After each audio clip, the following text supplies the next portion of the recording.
Oh, I guess I should, huh?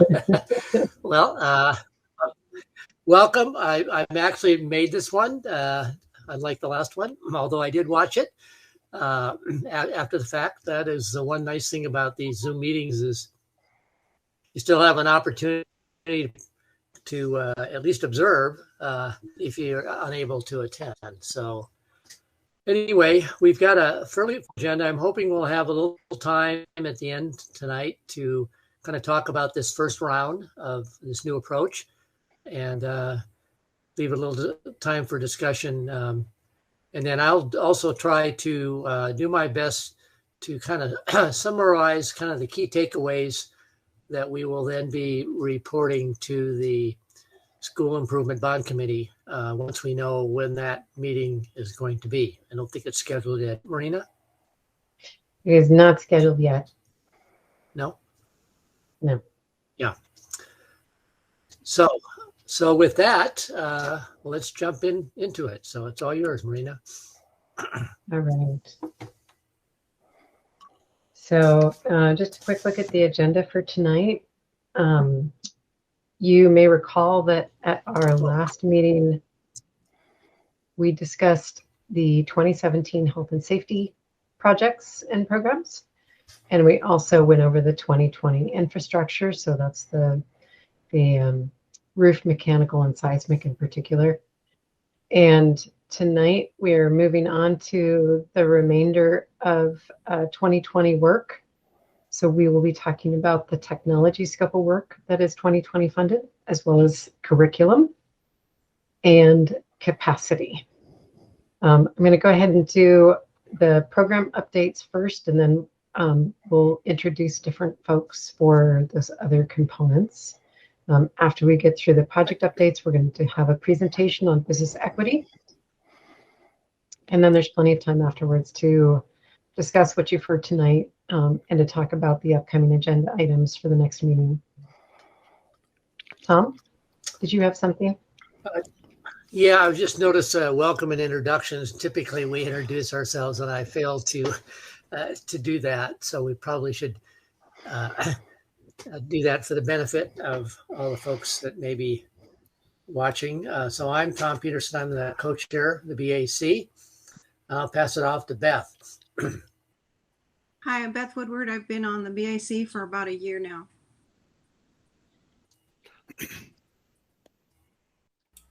Oh. You want to pass it off to someone? I'll pass it on to Don Wolf. Good evening, everyone. I'm Don Wolf. I am the Chief Technology Officer for Portland Public School. I will hand that off to my partner in crime, Travis Pocky. Hi, everyone. I'm Travis Pocky. I am the Senior Director of the Office of Technology and Information Services, and I will hand it off to Darren Lee. I'm Darren Lee, Director of Construction for the OSM. I don't see everybody. I have 6 that are not shown, so if someone could pick someone else. I can go next. How about you? Maria Cresswell. I'm the Senior Director for the Office of School Modernization. And Greg, if you'd like to go next. Yeah, Greg DiLoretto, member of the BAC. And we'll go to Norm. Is he on the phone, or Dick? Yeah, Norm Dowdy here. I'm a member of the Bond Accountability Committee, and I'll pass it off to Karen. Hi, Karen Weiland, member of BAC.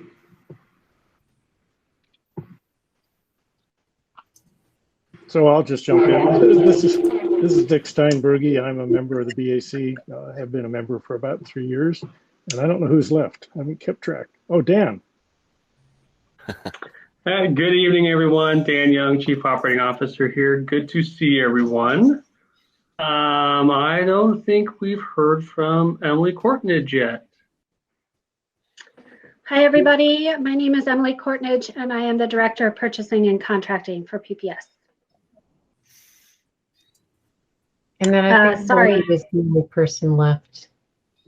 Okay. You said Lauren. Yes. Last but not least. Senior Manager of Business Operations for the Office of School Modernization. Thank you. I think that's got everybody. I did want to let people know that during the parts where we're talking, I may mute people if it sounds like there's some feedback coming from your microphone. So if you go to start talking thinking that your microphone was on, please check to make sure that I haven't muted you. And my apologies. All right.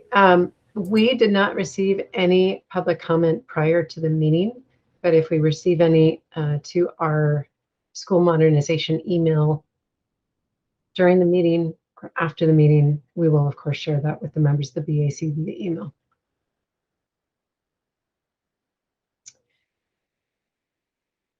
Program administration updates. This is the status definitions. We're just going to go ahead and share that right at the start, as we always do, and then kind of head right into the first page of the bond program update. So just a quick run through on some of the budget type issues that you'll see up on your screen. 2012.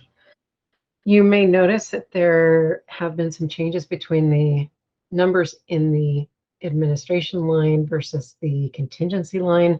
One of the things that we've been doing, we've been talking about this over the last couple of meetings, is we've been sweeping out all of our administratively marked budget or budget line items into our contingency line item. That those are funds that we're not going to be using for administrative needs, and we have already set them aside, metaphorically speaking, for the board-approved funding of the grant upper field improvements. And this is really just kind of the logistics of moving them around to get them into the position where we can transfer them to that project. So you'll see that the contingency amount has gone up quite a bit from the last meeting, but the administrative amount has gone down quite a bit correspondingly. So you should expect to see at the next meeting that those funds have been transferred out, and program will show a significant chunk less in the contingency because of that. I am still in that contingency funding. Of course, I'm holding it for what was approved by the board. We also had a request or a need to add netting at the grant upper field improvements. We initially thought we were going to fund that through general fund, through the FAM side of the house, I should say. We don't need to. We do have the funds available to do that. It is bond compensable work. It's associated with the project, so it makes sense for us to fund it if we have the funds to do so. So I'm holding aside some additional funding for that netting as well. Beyond that, I've still been holding on to some funding for additional cameras at Franklin. This is a long-standing request that came after the completion of Franklin. As we started to do other large modernization projects for the high schools, we got more sophisticated in our understanding of what needs we have for cameras, security cameras in the buildings, and where they should go. Most of our other modernizations since Franklin have more security cameras than what we put there.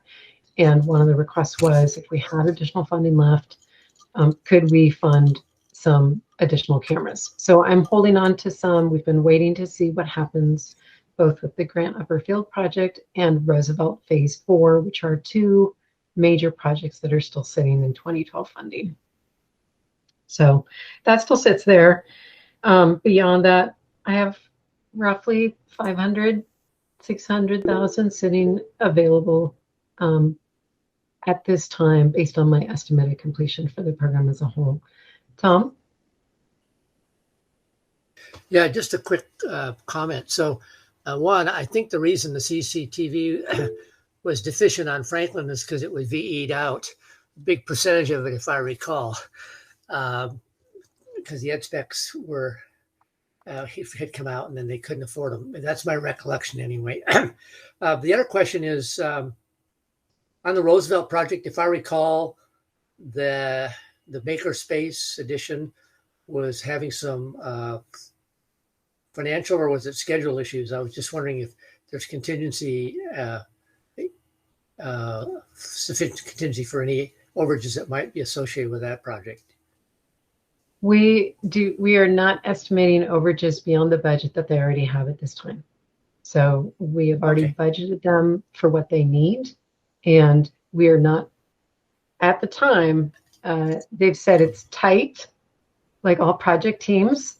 The money is tight, but we're keeping an eye on it, and they don't think they need anything additional at this time. But I'm certainly aware of that and kind of keeping that in the back of my mind as we look at that 500-something thousand that's sitting there in case that need comes up. I'm not giving it away, I think is the answer to that. Yeah. Just in case I need it. Okay. Also, let's see if there's any other notes I had for 2012. I think that's pretty much it for 2012. You'll see we keep creeping up on how much we've actually spent. We're at 99%. You know, we're really close to finishing that one out. We'll be happy to kind of get through all of the last dregs of that bond program. 2017, let me get you to the next page. So for the 2017 program, we really don't have any significant changes in our estimated completion. What you will see that is significantly different from the last time is that we were holding $68 million in premium in a line that basically rolled up to contingency. But as we had discussed over several of the meetings, that $68 million was essentially earmarked to go towards Benson budget so that we could continue to make the Benson budget whole. And we have officially done that transfer at this time. So the Benson budget has increased and the contingency line has gone down by $68 million. So if you're looking at last month's or the last meeting's reports and you look at this one and you see that giant change, that's why that you should see that the project funding also went up significantly for that same reason. The other thing that changed in contingency is that we did transfer $2 million to the McDaniel project for COVID-related costs. They've actually had more than $2 million in COVID costs. They're coming up towards the very end of their budget as they do their last push to head into the opening of the school. They wanted to make sure that they had the funding available, that there weren't any last minute needs, that we would get caught up in the logistics of funding transfer. So we have transferred $2 million in from contingency. They may not need all of that. We are going to wait and kind of see how the dust settles, but that is something that, you know, I've been holding aside for those needs, and we have said would be available if they needed it. We have not seen that need from Kellogg. It is really only McDaniel at this point. We also have not seen that need from Lincoln. Other contingency that we're holding. Go ahead, Tom. Just a quick one, just so I understand the Benson. So the money that was added to the Benson project came from the 2020 bond. Is that correct? No, the money that was added, we have not added the money that was set aside yet in the 2020 bond. Okay, what we so added, so what we added was the $68 million premium that we got from the sale of our bond in April of last year. Okay, so and we had earmarked that premium to help, you know, fill in the funding for Benson's budget. We just hadn't done it yet. We hadn't made the actual move of it yet. So for a long time under the old reports, we showed that premium in a separate line and you could see it separately. With the new reports, premium rolls up to contingency. So it wasn't as visible. And I just wanted to be really clear that we have made that transfer now. So the contingency looks like quite a bit less. So just out of curiosity, so how much will you be transferring from the 2020 bond to make Benson whole? Or is that yet to be determined? Honestly, I still need to go and do the exact calculations on that. So I don't have that answer for you tonight. The 2020 bond had funds earmarked to make the 2017 program whole. So while that certainly is Benson budget, that could be other 2017 program as well. I see. Do you recall how much was earmarked? I'm curious.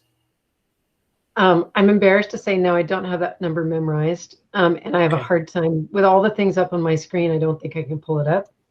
Marina, that's fine. I was just Dan curious. looks like he has it.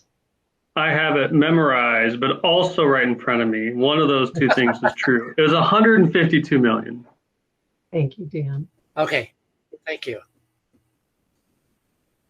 It's good to have support here. So at some point, the 217 bond program budget will increase up to that amount, perhaps, maybe not that full amount. Okay, that's correct. All right, and a lot of that is going to be down the road, right? Because the 2017 bond has, a certain amount of funding in it. We're still kind of figuring out how the logistics work. Literally within our system of how we move one bond fund source into a project that has another bond fund source. Like, how do we want to play that out? So that's one of the reasons we haven't made the transfer yet. We're in no hurry. We don't desperately need it to transfer at this time. So we're just kind of hanging on to it while we figure out the best way to do it. Thank you. Mm-hmm. But I think it's good to kind of note that the estimate at completion for 2017 for the projects shows the full budgeted amount for the Benson project, even though the funding is not there to support that. So it will show forecasted over, but the 2020 program does not show forecasted as under by that amount. So we have essentially shown it forecasted twice. I just want to be really clear about that. We know we have, but it's just one of the kind of idiosyncrasies of wanting to be really clear about how much we still need for 2017 until we get to the point where we've actually transferred the funds in. So always a lot of complexity here. Yes. Questions on 2017? I've asked enough.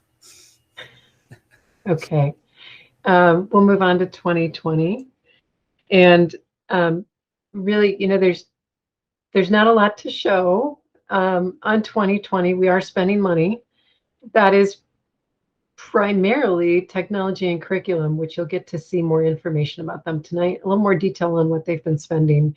And they have been spending. So you can see that we're moving right along in terms of money going out the door, thanks to those programs. I did want to kind of touch on a couple additional notes, couple things related to modernizations for 2017. I was asked to give just kind of a quick status check-in on the modernization since we don't go through them every time now. You will see those at our next meeting with detailed reports, but generally speaking, the McDaniel project is on schedule for school opening. They've achieved temporary certificate of occupancy, got that yesterday. So it's very exciting news for the team and it's a good milestone. The grand opening ceremony is scheduled for September 18th at 11 a.m. And we look forward to seeing you there if you can make it. Kellogg will have their grand opening ceremony on August 28th at 10 a.m. Likewise, if you can make it, we'd love to see you. Lincoln High School is moving right along. No news is good news, right? They're on schedule and on budget. They just keep moving forward and keep building. And Benson, we did have some challenges with some of the schedule for our swing sites. We knew they were always going to be tight. There will be some impacts, but it's not, giant impacts. It's not school-wide. It's generally pretty small and is for short timelines. And we've been working with the school administrations to mitigate those impacts. Sometimes that means providing additional tented spaces. Sometimes it's just workarounds within the existing buildings. But that are being impacted. So we're working through that. We're also reviewing some options to address budget concerns with the most recent cost numbers that we got for the JMP amendment. We don't have a lot of information on that right now, but we'll certainly share more as we know more. And health and safety, working hard this summer as expected. We did have a couple of asbestos projects that we rescheduled to next summer. Lots of different factors, some of it timing, some of it was just, you know, the scope when we got into it was more than we could do in the time that we had available. We've had some labor availability issues, and you know, sort of generally speaking, the market continues to be very, very volatile. So 2020 bond, we are going to move next to the technology update, but I wanted to give you just a little quick overview of how we're working with technology and curriculum. I think I've heard some confusion about how it works when we have scopes of work on the bond that are not managed directly by OSM. And so, you know, I just kind of wanted to clarify that OSM continues to work very, very closely with Otis and OTL. So Otis, you already met Don and Travis. OTL, the Office of Teaching and Learning, we have Mary on the call who was just able to join us. We'll introduce her when it's time for her presentation. But we, as OSM, we continue to be the budget holder for those bond funds. All expenditures that are related to bond scope of work, and I'm going to clarify that in a minute, are going through our system so that we are tracking all of the things that are spent and all of the commitments that are made to spend money. And the reports that we provide are intended to encompass all of that. So we've worked very closely with the other departments to, you know, kind of talk through their procurement process to make sure that we are in the procurement processes, that we were in the invoicing processes, and we're, you know, kind of capturing all the information and also approving it as budget holders for the bond. So OSM maintains a level of financial oversight over the bond, even though the operations management of it is really occurring within those other departments. When I say bond-related scope of work, I wanted to clarify that a little bit. So technology and curriculum were new to bond funding for PPS, and the funding is for capital assets. Defining capital assets when it comes to technology and curriculum it can be a little bit tricky. And so we have essentially put together as a district a bond compensability committee that is made up of folks from finance, from Otis, from OTL, from OSM, and we review the proposed expenditures for technology and curriculum to make sure that they are going to be compensable under, you know, bond rules. That means that there are some things that they intended to use bond funds for that have been determined are not compensable. And so those things are still being purchased because they're part of the program of work, the scope of work as a whole, but they're being purchased now with other fund sources. And I've revised the reports with that in mind so that I can show you for technology and curriculum, and hopefully for OSM in the next round, what is bond funded and what are other funds. Because we want to be kind of clear that the scope of work that we laid out in the bond measure is still going to occur. It's going to be funded by bond where we can, and where we can't, we're going to fund it through other fund sources. That's general funds, that's you know, that could be Title IV funds, it could be grant funds, it could be ESSER funds. There's any number of different fund sources that could go into that. So you'll hear in the presentations tonight from both technology and curriculum a little bit about this compensability. You know, hey, we determined this is not compensable, so we're doing it this other way.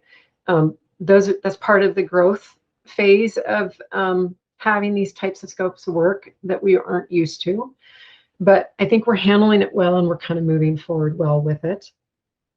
I'm going to show you just real quickly some other changes using Technology's report. So I'm not going to get into the content of it, but I want to show you some of the changes to the format of the report, because I'm trying to respond a little bit to the concerns that we've heard in previous meetings as we fine-tune our reporting for these as well. Under the budget section of the report, you will still see original budget and current budget. So you're still going to see what's changed from the original budget to the current. You are now going to see a funding section that shows what's bond funds and what's other funds. That might help clarify also the change to the budget, because as we add other fund sources, of course, the budget goes up, right? So you can now start to create some links between the two things. I've created a section that I call progress, because there was a lot of confusion about commitments. And so what I wanted to say is, here's our actuals to date. Here's what we've spent. Now, we've also made commitments to spend this other money. It's not spent yet. We have not paid out on it, but this is how much is sitting out there that we have agreed to pay. So we've got contracts in place. Those two things together, I think, are a pretty good indicator of progress in spending the funds that have been set aside. The forecast section is, again, that estimated completion. So it's telling you where we think we're going to end up with our budget as a whole. Are we going to be over or under budget? I did want to note, in particular for technology and curriculum, because of this compensability discussion that we're having, we've been shifting around where funding is coming from for different components of their work. And both of those two programs are fine-tuning the allocated amounts for the different projects under their umbrella, if you will. And for now, we've left the estimate completion at current budget. We recognize that those numbers are probably going to shift between the different projects, but we're still working on that. And so I just want to be really upfront about it. Right now, they're going to look like they're perfectly dialed in, but we want to be clear that we're still working through that. And we will have more updated information, I think, within the next couple months. So if you have any questions about that piece of it, I'm happy to answer questions, and then I can turn it over to Dawn and Travis for technology. Tom, go ahead. Me again? You again. I didn't see it. Yeah. So just out of curiosity, then, normally in the other budgets, well, you're trying to track contingency. I'm assuming in the technology packages, each of those specific areas have some level of contingency built into the number, and you're not going to track that separately or have a program contingency like we're doing with the other program. Is that true? We are not tracking those separately the way we do with the program as a whole. Technology has contingency built into their total package, and they have allocated it in different ways. Curriculum also has contingency built into their total package, and they have allocated in slightly different ways than technology has, based on how that works for each of their scopes of work. So we are not going to show those as separate line items. Okay. Okay. Other questions? All right. And then I think I'd like to turn it over to Dawn and Travis. And Dawn, we have just this page for you. So. Yeah, I did not want to, I did not prepare a presentation with pictures and all kinds of details around that just yet. As we get progress updates and as we come back, we'll certainly bring some of that to you. But we've been largely spending a lot of our time getting our programs dialed in, fitted in, and figuring out what the workflow looks like with our bond compensability committee, how OSM provides oversight, making sure we've got that workflow settled in there. But we still have moved things forward. So what I'd like to do is just kind of walk through. You will see 5 main elements to the technology bond program. give you a high-level overview of that. I'm super informal, so at any point, if you want to ask questions or you need more detail and you want me to drill into that, please interrupt me. I'm happy to stop and go off the script a little bit that way. So our 5 main components are the tech program admin, the classroom modernization, our device replacement, the ERP business process transformation project, and then infrastructure and security. The way we've structured these is the tech program admin holds a fair amount of the contingency for each one of those plans. We've moved it in there just because over the course of this last year, we've seen a lot of uncertainty in the technology field. The estimates that we built our program on were from 2 years ago, looking historically, and then the bond came out. And now we've got chip manufacturers and delays and price fluctuations around that. So it made more sense to centralize those in our program admin. The biggest portion of that is also the contractors piece, where we may need to bring in project managers and other IT related contractors to help us complete the work. One of those pieces that is working really well and will be part of our progress update is kind of bringing on a PMO firm, NIS. They're a local firm that is helping us shape the overall process and progress for our classroom modernization and the infrastructure and security, but also providing some framework where we can input data to give us a dashboard to help monitor our progress. The classroom modernization program is really taking a look at, we have done a spectacular job in Portland on modernizing schools and taking a very intentional effort of updating our high schools and one of our K-8 schools, elementary schools, modernizing them and moving forward. But we still have a whole bunch of other buildings that house programs and schools that are not receiving or have never received the necessary technology to operate well in a 21st century learning environment, and would not support the work that our partners in OTL are doing in bringing on digitized curriculum and relying on those types of resources. So the classroom modernization is comprised of a number of elements. One is making sure we have instructional wireless in all of our buildings. Right now, we have wireless in all of our buildings, but over half of them have just wireless in the hallways. It's not in every classroom. So it's not sufficient to run an entire school in a one-to-one environment. It includes a mounted projector, so not a projector on cart that has provided a safety hazard for where those are put in, but a mounted projector, one that also has wireless display capabilities. So the teacher is free to wander the room and they can connect to their projector and display what they need to from wherever on their school provided laptop, as well as provide the opportunity for students to share their work as needed. The other big component, 2 big components of this will be voice amplification technology in all of our classrooms, helps with our second language learners, helps with our hard of hearing students, but also the research shows that every student that is exposed to this has benefits for it. It makes it easier for the students in the back of the room that are far away from the teacher to hear instruction. And it also helps with the instructors not feeling like they have to project all day long and preserves their energy. So that's kind of the classroom modernization piece. The one other big main component is making sure we have dedicated compute in every classroom. So a Chrome-based desktop computer that doesn't leave the classroom. We provide laptops for our teachers, Chromebooks for all of our teaching staff. And when they leave the room or when a sub comes in, there's no compute there. And it makes the room not unusable, but it provides that flexibility to have meetings, to have other learning activities that are after hours where the teacher's not there, so that we can utilize that all around. So it creates a lot more flexibility for our environments.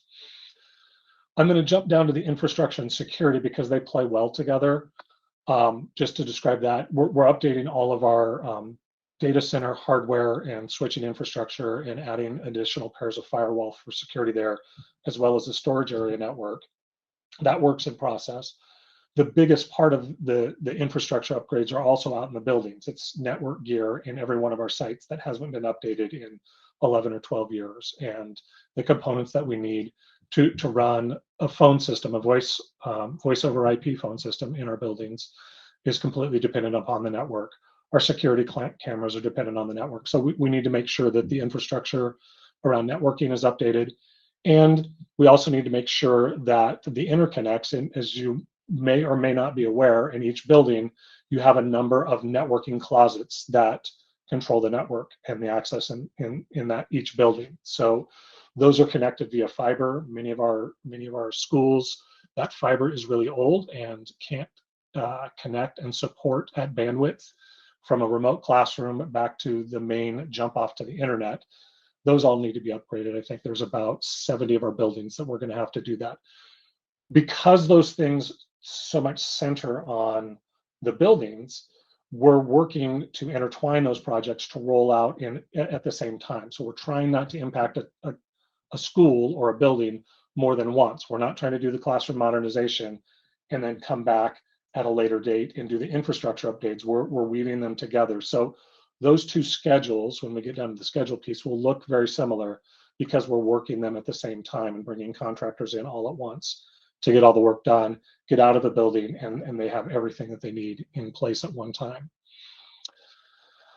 The device replacement, two more big elements. Device replacement is first and foremost, we're going to push forward with a one-to-one program for Portland Public Schools for the first time ever in grades 3 through 12. We're on board to start that program this fall. All of our third through 12 grade students will receive between hopefully the end of August and sometime in early October a new Chromebook that is more engineered for a remote classroom experience that we've experienced over this year, but also excellent for in-school work. The lessons we learned this past year have said we need to account for both in any purchases we make that are going to impact our students. So we're making sure that that's going to be available for all of them. In our lower grades, grades K2, it's going to be a 2-to-1 program where we'll have one device for every 2 students to be able to use. They don't use them in the same way in those primary grades as much. And so we're not expecting them, and we're not really wanting those students to take a device back and forth to home. The expectation in 3 through 12 is that students will have their devices that they can take home. They can have their learning opportunities whenever and wherever they're at, not just in the classroom. It also includes upgrading devices for our teaching staff. That is one of the pieces, the components that we were able to complete in February. We pushed that forward as a result of the pandemic, and it's part of this bond program. The bond paid for it, and we're in good shape there.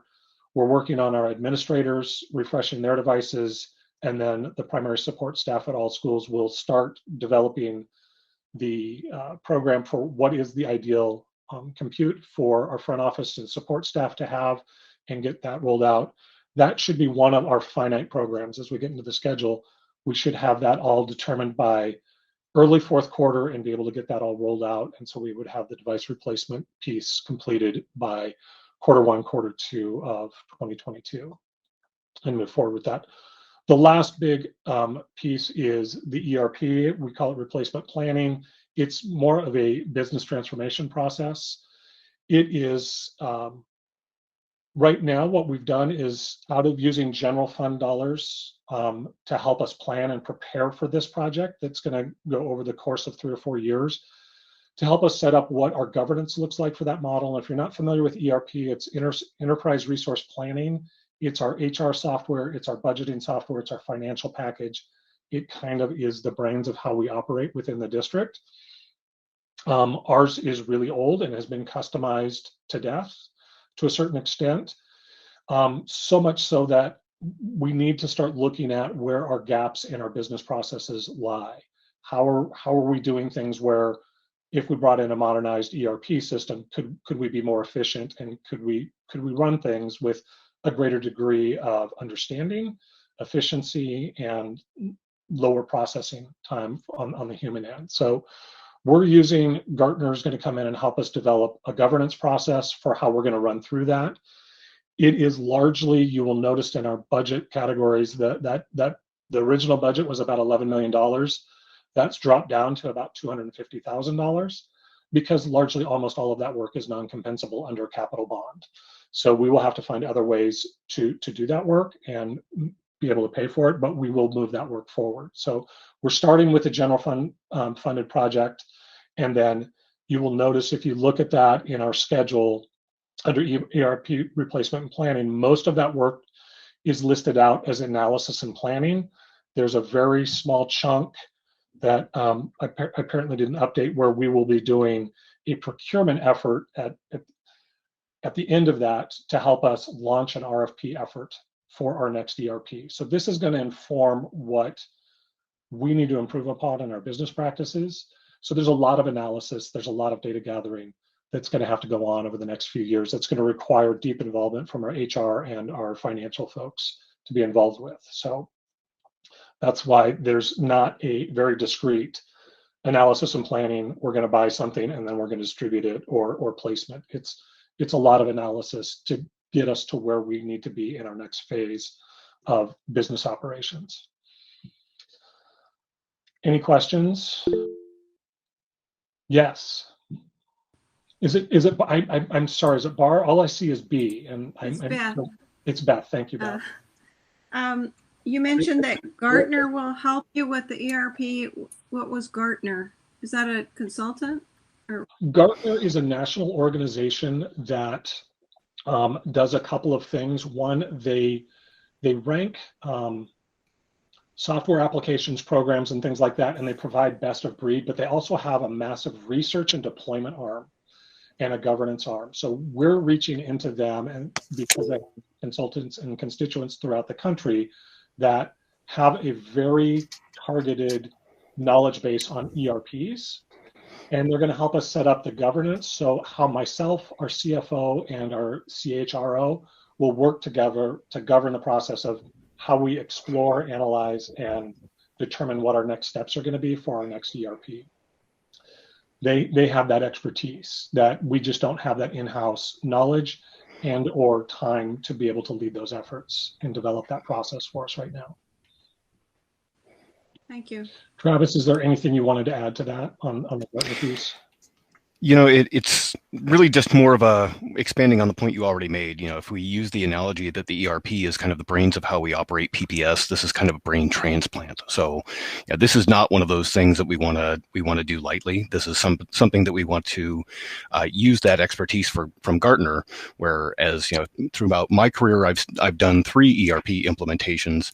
They've witnessed hundreds. So leveraging that experience and making sure that we get this right on the first try, that's absolutely what we want to get from them. Tom, you had a question? Yeah, and I would, I couldn't agree more with bringing in someone to help you with scoping a project of that magnitude, having been through similar efforts or observed similar efforts like that at the port. There are so many rabbit holes that you can fall into if you're not careful. So that's money well spent, especially when you look at what you're going to end up spending as well, and how easily those can be overrun your budgets. Yeah. The question I have is the bond programs, albeit are construction related, have had a strong emphasis on social contracting equity and opportunities for emerging and small businesses. Now, I realize the technology sector doesn't have the same tracking systems like what's set up for construction, but I'm curious, in your program, are there going to be opportunities as you roll out this program for business social equity and how you go about purchasing or buying resources or whatever? And if so, I'm curious how that would be addressed since you don't have the same kind of tracking tools. That's a really good question, and it's one that we focus on all the time. Emily and myself and Dan meet with our deputy superintendent, talk about business equity and how we provide more equitable opportunities for the contractors. Yep. One of the ways we have approached this, and right now it's in process, we have an RFP out there for an IDIQ process, which Emily or Marina could tell you what those acronyms mean. But essentially what it means is we've let an RFP out there to get the low voltage contractors, which will be doing the majority of our infrastructure work and our classroom modernization work, pulling the cables, pulling the fiber, dealing with helping us identify where asbestos may need to be dealt with and that sort of thing. The IDIQ process creates a pool of qualified contractors. So it's not saying we're not going out for one large general contractor. We're looking for a large number of qualified contractors. So it opens the door up for a smaller shop that only wants to bid on 1 or 2 schools when those come available to be able to do that. So you don't have to have quite as large. And it seems in talking with some folks in the industry, it creates a better opportunity for some of our smaller shops, some of our shops that may not have been able to purchase or bid on some of these and be able to accept. If we said, hey, we're going to have you pull fiber for 88 buildings with one contractor, it creates an easier access to that work.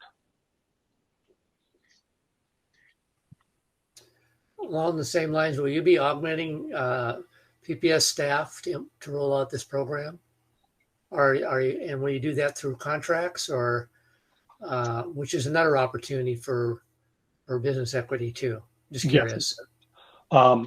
So we just completed a staff aug similar process where we have a number. I think, Travis, we have 8 staff aug firms.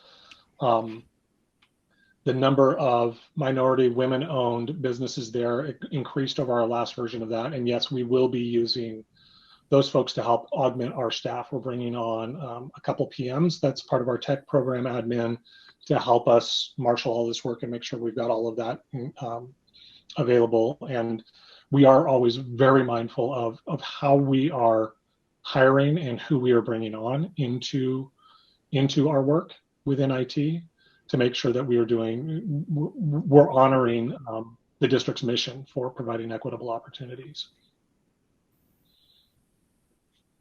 Great, thank you. I just want to hit the schedule really quick. I think I'm over time and Maria hasn't pulled out. Hi, can you hear me? Sorry. Yes. Okay, great. This is Kenichi. I'm on my phone. I apologize. I have kid duty. So quick question on the IDIQ. I think that's what you said. What is the way that you're outreaching to share this message? I think there's a lot of small contractors who would be interested in the opportunity. What are your outreach methods to get the word out? Well, we have utilized our standard methods of making sure that those have gotten advertised, but we're also using our partners at NIS to make sure anybody that does low voltage electricians work, anybody that in the area that is registered, they're reaching out and making sure that opportunity is available to them so that people are aware, along with our standard advertisement. Great. I would love a copy of kind of that recruitment so that I can share it as well for the agency. I would love to see a lot of minority and women contractors participate in this opportunity. Absolutely, Kenichi. I can get Marina, you have Kenichi's contact, and we can get that to you. Yes, I will make sure that gets passed along to you. Thank you. Thank you. And thank you for the help. Glad you could join us, Kenichi. Yes, I'm so sorry I was late. So the last thing I want to point out is you just look at the schedule. The device replacement, it's pretty definite in where it's going to go, and we should be done with that in quarter 2 of 2022. Again, another placement area or the distribution is there, so it should be finalized by then. You will notice that the classroom modernization, the infrastructure and security are broken out into 3 areas: the analysis, planning, procurement, and placement. And it's an iterative process. So I want you to keep in mind, it doesn't quite fit with those blocks, because what we're doing is we're setting up phases of 5 to 7 schools that we will plan, procure, and do the placement of this, and kind of rinse and repeat. So we will be moving through all of those phases kind of all of the time in 5 to 7 schools at a time. We're getting ready to, as soon as we finish up this IDIQ and we get some qualified low voltage electricians on that we can bid the first 7 schools to. Then we'll start that process. We're thinking we should be able to have some boots on the ground at the end of September. We've taken a little bit longer up front to get this process right. So hopefully that we can get a diverse crew of qualified contractors, but also to make sure that once we have them, then we can start moving through our buildings and complete those projects in a quicker manner rather than doing an RFP for every collection of 5 to 7 schools that we had to go out for. Tom. Yeah, so what you're talking about sounds similar to the health and safety program where they've got a variety of different schools. So I guess what would be useful in the future is to at least get a sense of what's being tackled and when, kind of like what we're seeing in the health and safety reports. Marina can kind of walk you through those. I'm not proposing you duplicate those necessarily, but it would be useful to kind of know, well, we're working on these schools this year and so forth. So we have a sense of what, a little more detail in terms of what you're actually working on specifically, if that's helpful. Yep. That's a great point. I'm going to jump down to just touch on a couple of the quick progress notes here outside of this main status report. I will say before we leave this though, right now we're early into this process, so we're pretty comfortable that we are still as planned for our scope. We believe we're on target for our budget and our schedule at this point in time. So those are all green. We're looking pretty good. Expect that that may shift on schedules at some point. There is always a risk with budgetary, and we're not sure what's going to happen with costing of devices, whether it's switches, firewalls, or storage, or just as we move through this, the cost of fiber is also going up. The cost of Cat6 cable is also going up. So we will have to get through more buildings before we see an impact that we can bear out to kind of predict how it's going to go for the remainder of the projects.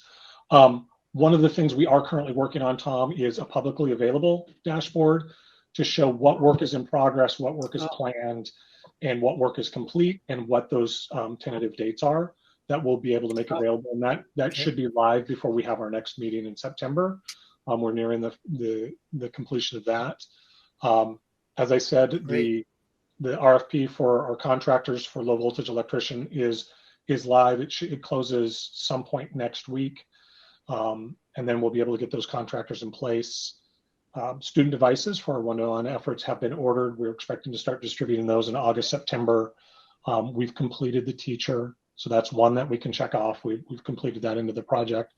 But I do want to say when we talk about risks, fluctuation in costs could be one of our risks. There could be a labor shortage, particularly in the IT world. We're seeing lots of movement and people getting snapped up. We just don't know, and we won't know until we get that RFP for contractors finalized to see how many contractors we have available.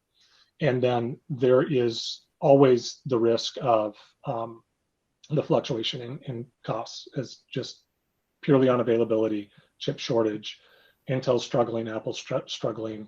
We're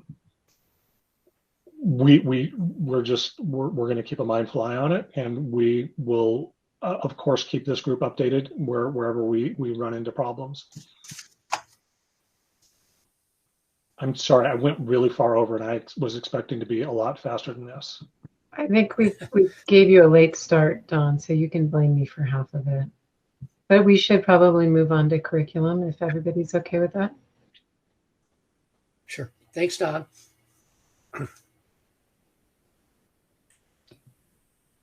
And I am going to ask Mary to introduce herself, and she is actually going to take over the presentation as well. Hi. So sorry for the late joining. I've been out sick and I needed to get the kids off to swim practice. So Marina let me know I could join a little bit late. But I am super excited to talk about, can you hear me? We can hear you. Yeah. Okay, great. I'm super excited to talk about curriculum adoption. Let me pull up my presentation. So I'm a bit more visual than Don is, so I always like to have a little presentation attached.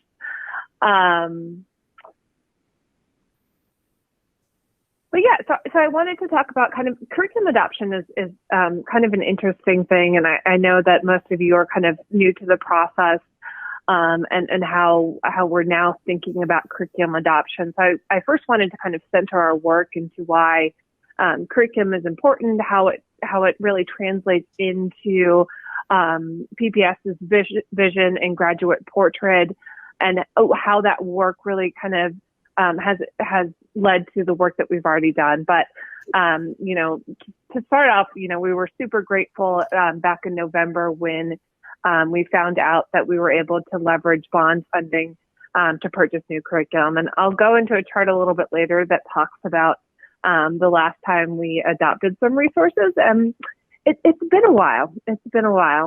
But first off, curriculum, the way that when I was in school and many of you were in school, it was all just textbook based. Maybe the teachers developed some quizzes.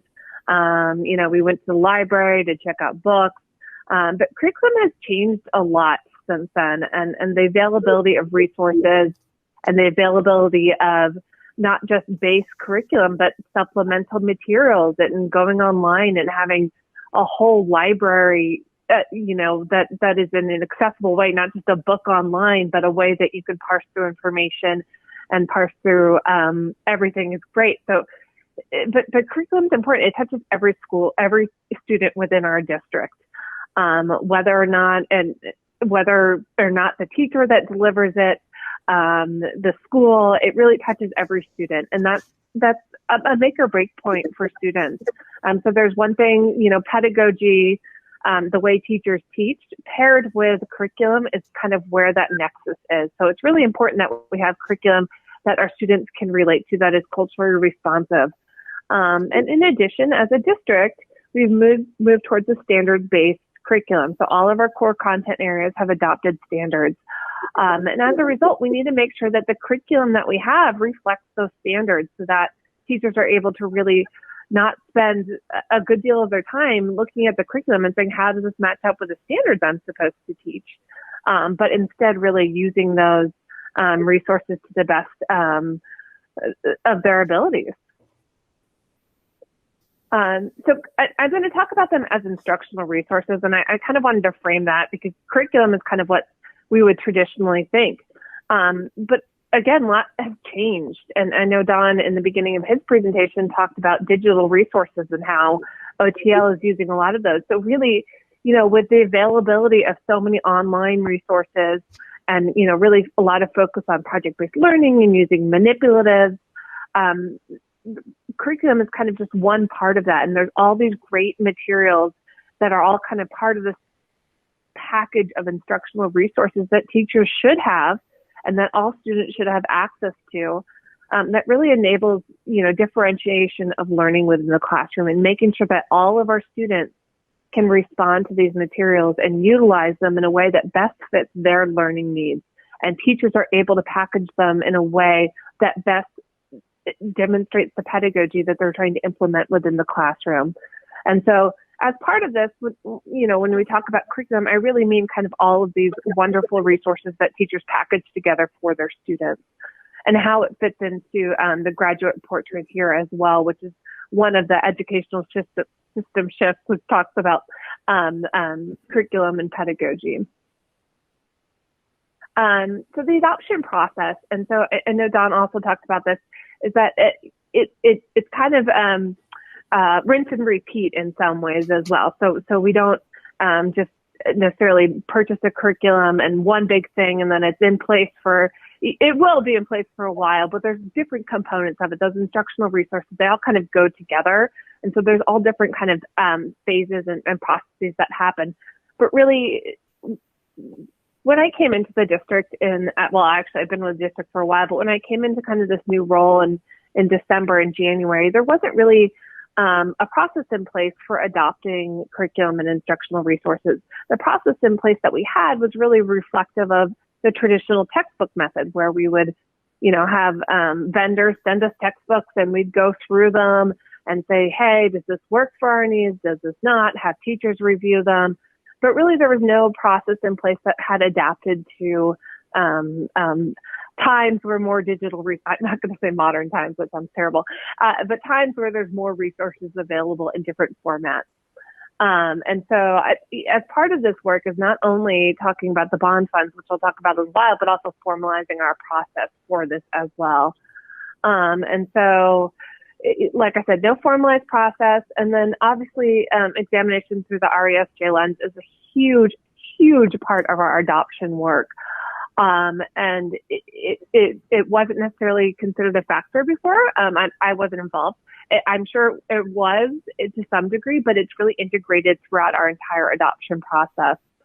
Also, shifting to educational standards and standards-based education has really been a necessary part of this process.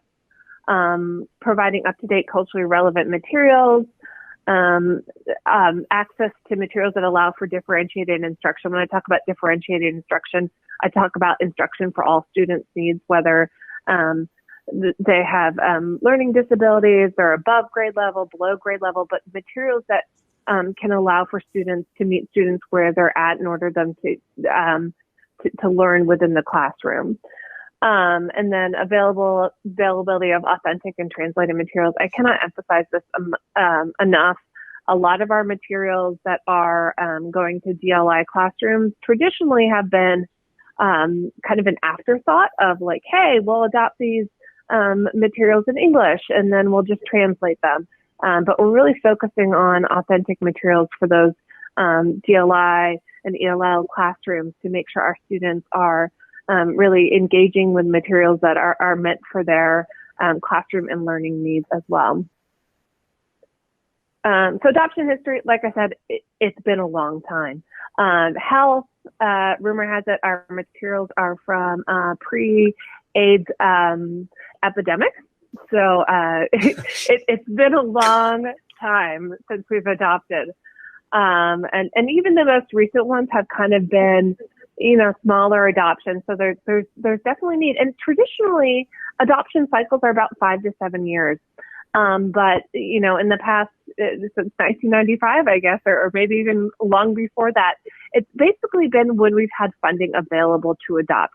So we've never gotten on this regular cycle of adoption. And that's also my goal with this process, is to put us on a regular cycle of most likely 7 years. Every 7 years, we're really going to go in depth with one content area or another and really adopt new materials or evaluate your current materials. So that's also my goal of this.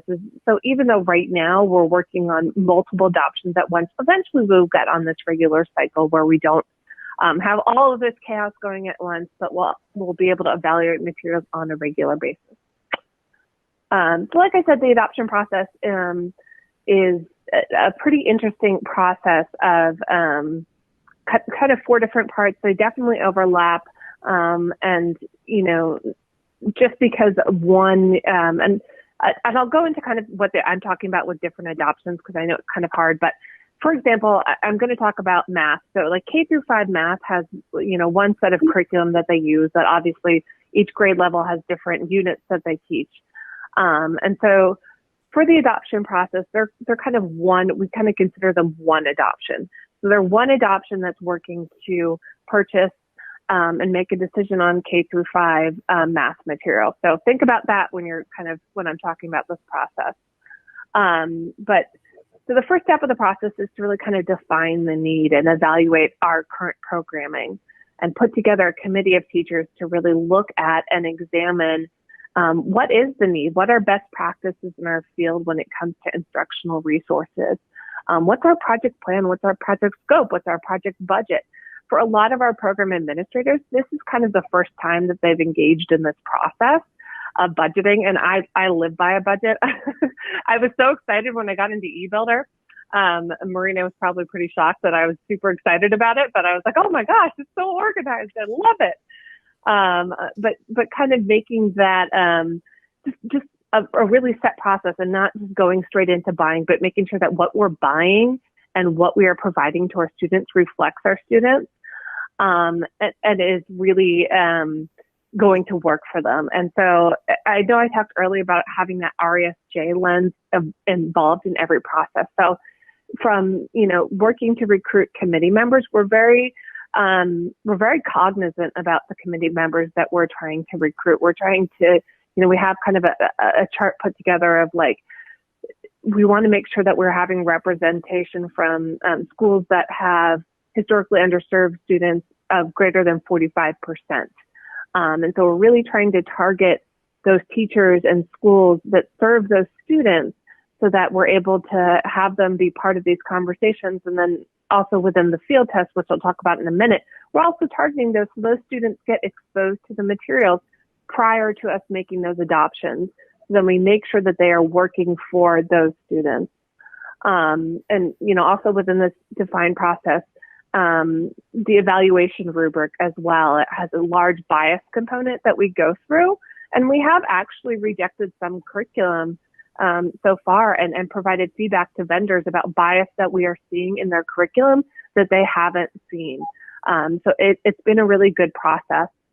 And then so after they go through this defined process where they're really creating this rubric for evaluating curriculum, but also evaluating kind of their own internal, doing a SWOT analysis, saying, okay, so what's going on within our own content area? What do we need to improve? Why do we need to do this adoption? Do we need to adopt all new materials, or do we need to adopt, a certain set of materials? And then we go in the selection process where it's, very similar to kind of the procurement process where we interview vendors. And, there's not as many. Sometimes there may be only a few vendors that offer certain specific materials just because it's such a unique, if we're looking at like DLI, French materials, there's not that many vendors that offer that. So it might just be a few, but K through 5 math, there is, hundreds of vendors that offer that. So it just depends. And then generally we narrow that down to 2 vendors, maybe even 3 vendors that we want to do a field test with. And that field test is really where teachers volunteer, but we actually try to do some, not volunteering, but active recruitment. Like I said, where we're really trying to engage those teachers that are interacting with our BIPOC and our historically underserved students on a regular basis, and also administrators that we're getting students involved in that process. And so they go out and they field test these materials for a couple months, go through some units. During that time, we go through observations. Oh, sorry, DLI. That's a great question. I'm sorry. Dual language immersion, which is, we have, oh my gosh, I can't even remember this. I know we have 10 Spanish. We have quite a few schools that offer that for our students who are both English language learners as well as students that are wanting to learn a different language as well. And then, so after the kind of that field test where we're doing observations and everything, actually during it, we also engage families with the materials as well. And so we're rolling out kind of a detailed engagement process. And I've worked a lot with our RESJ team, and I'm continuing to do that, Danny Ledesma, our community outreach group and comms to kind of develop an engagement plan for families with this work. And so they're able to engage with the curriculum prior to us making that decision so they can provide feedback and answer questions.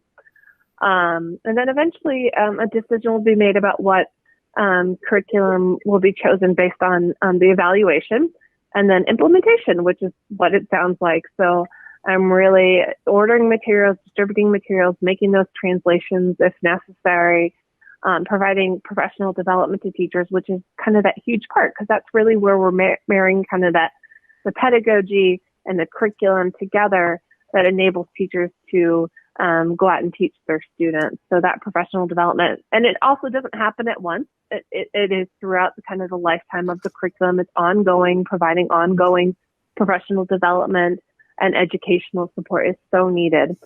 And then evaluation, but evaluation is actually part of everything. And I'm actually in the process of interviewing and hiring on an external evaluator to help us flesh out this plan even more.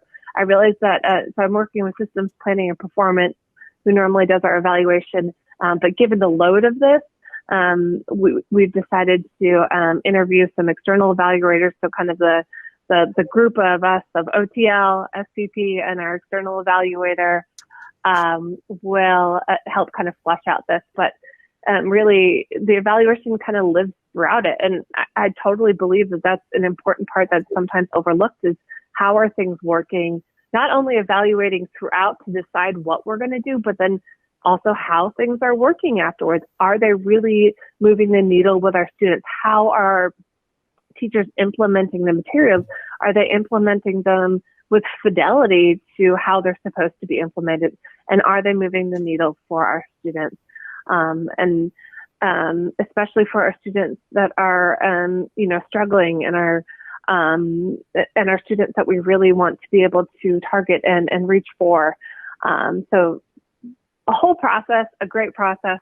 Sorry, not super Vaughn related in particular, but I thought it was good to give you some context about kind of the great depth of the work that we're doing.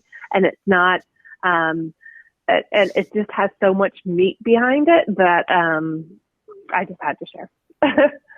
And so to give you kind of an update, just kind of on our status, and I'm actually, it's with your living in the day to day, you're kind of like, well, man, has that much really gone on? I feel like we haven't done anything. And then as I was putting together this chart, I'm like, oh, holy moly, we've done so much since November, and I am shocked. So made me feel a little bit better, put a little warmness in my heart. But so basically, over the past, since November, we've adopted new math curriculum. They're going through professional development this summer. We made that purchase. New 6 through 8 science curriculum, and foundational skills curriculum, which foundational skills is for K through 5, world languages, humanities, social emotional learning, climate change, climate justice, and 6 through 12 math are going to begin the field testing in the fall. So they've already gone through that whole define phase. They've interviewed vendors. And then also some adoptions at the bottom that you see here: visual and performing arts, health, PE, science, and humanities have not started yet. But, that is really the plan. If we started them all at once and implemented all of these materials at once, can you imagine what teachers would do? There would be like a riot or a protest, definitely. So we're doing this on purpose. We want to scaffold these adoptions in a way that the schools are not overwhelmed, and that we're able to, again, like I said, we want to get on a regular cycle of every 7 years adopting new materials. If we were to start them all at once, they'd all come up at the same time, and that's just not realistic. We want to make sure that we are have them on a cycle in which that we could do 1 or 2 each year, and not say, hey, every 7 years we're going to do all adoptions again. So it was very strategic in how we were going to launch these. And so that's why some of them haven't started yet. This is kind of a table of all the adoptions. I just mentioned them, and it's hard, it's hard to kind of define this because, again, we have multiple adoptions going on at once. Like Don said, we'll have one adoption that will go through one phase, and then especially with the evaluation, in all reality, evaluation will go far beyond the chart. So it's hard for me to put an end date because we're going to continue evaluating the materials in the adoption process. And just to give you a quick picture of our funding, I know that the chart that Marina sent has kind of more details on it. But talking about the bond funding here, right now, a lot of the money lives in the program admin, and that is purely because there were some non-compensable items, but now we're able to kind of leverage other items that we weren't going to be able to purchase through the bond, and then also freeing up some other funds to be able to pay for those non-compensable items. So I'm very confident that we will be able to spend out the bond funding on the same pace that we are, and we're able to kind of leverage other funds. Really, it's part of kind of the fun part of my job. I know it's kind of a weird fun part, but being able to figure out how we can braid funds together to enable to support all of this work. So, professional development, field test supplies, consumable supplies, extended hours for teachers, all of those things that are not compensable that we're kind of leveraging other funds to pay for, which it's actually nice to kind of be on the OTL side because there's lots of grants and title funds and SIA funds and other funds that we can identify that we have been using to pay for some of these things in the past and be able to leverage those moving forward. I think that's it. I don't know, Marina, you didn't put a slide in that had the chart that I submitted, right? You did? Oh no, she's sharing it. Okay, great, thank you. So any questions on this? And so the chart is pretty straightforward about our budget and the other funds that we were able to leverage. And you know, the only major impact that we had was the budget, which was, and I'll get to questions in just 1 second. The only impact that we had was major was the budget, which was because, again, some of those items that we had deemed as compensable ended up not being compensable. And the schedule too, and a lot of that was also due to, you know, we polled our teachers. Our work is really dependent on teachers. And, you know, we got to the spring and a lot of our teachers were just so burned out from going from from in-person to comprehensive distance to hybrid that they just felt like they couldn't put their all in. So some of our adoptions have slowed down a bit because of that. But those are really kind of the main points. Beth, I don't know who raised their hand first, though. Richard did. Richard was first. Oh, Richard. Okay. Either way, I was going to ask about the schedule being yellow, and maybe that's what you just responded to, although it's still not clear to me why it would be yellow compared to whatever the plan was. But more than that, the budget is shown as red, yet the current budget and the estimate at completion match to the dollar. So I'm not understanding that. I'm going to step in real quick on that, Mary. So as I mentioned before, we went ahead and just showed the estimate completion showing the current budget amounts. We know that those need to be refined, but because we are working through the compensability determinations, we're still figuring out what those impacts are. And I think what Mary was trying to convey with the red is that we were not expecting the some of these expenses to not be compensable. And so that was a bit of a shock to the system, and that certainly feels red to her. But we are working through finding other funding sources to purchase the things that need to go along with the adoption. We're comfortable that we're able to do that. It may be that some of those other fund sources are, you know, more limited by fiscal year than bond funds are. So we may see in this program in particular a lengthening of the schedule to allow us to use other fund sources in the right time period. So for me personally, I don't know that I would have put that as red, but what I asked is for these two programs in particular to go with kind of their gut feeling while we figure out what the definitions of green, yellow, and red should be specific to their programs. Because of course, the definitions that we've used in the past have been for construction, and they don't quite fit for these programs. And so we need to kind of sit down and figure out what those definitions should be. And when we have those, we will share those with you so that you know what those are, what those different colors mean specifically. Thank you, Marina. And yeah, so I wasn't quite sure where to put that because we're still able to buy everything we want to buy because we're able to leverage funds, but our original funding plan for this curriculum adoption has changed. So I wasn't quite sure where to put that, but as we figure out the definitions, I'll be able to be a little bit more clear on that. And Richard, I also want to say the other thing with the schedule, in addition to kind of the teacher burnout that we're facing, is that this is a really unique problem, which I didn't know would actually happen. So when we started going back to hybrid, a lot of our program administrators were actually former principals or assistant principals, and a lot of our assistant principals and principals went on leave. So a lot of our program administrators that were actually leading these efforts went into schools and stepped up to be principals and assistant principals during hybrid. So some of our, so for like K through 5 math, our program administrator actually stepped into the classroom, so it slowed down our work a bit. It's not a huge impact. It hasn't halted work, but it definitely had slowed down the progress a bit. And I wanted to note that you know, there was just so many shifts and that it just wasn't happening exactly the way we had planned it to be. Beth? Yeah, thanks, Mary. I really appreciated all the detail in your presentation. That was really interesting.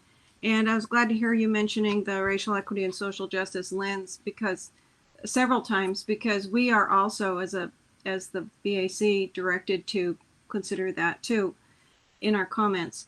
And I'm kind of wondering, given the harm in our current society from institutional racism that white people are taught not to see, so it's hard to see. And given the new scientific information that's probably not in a lot of textbooks, that what critical race theory, and you know that it was politically made up thing.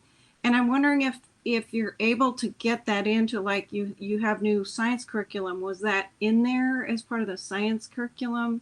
That's just kind of a little question for me to test. Is it working? How is that lens working?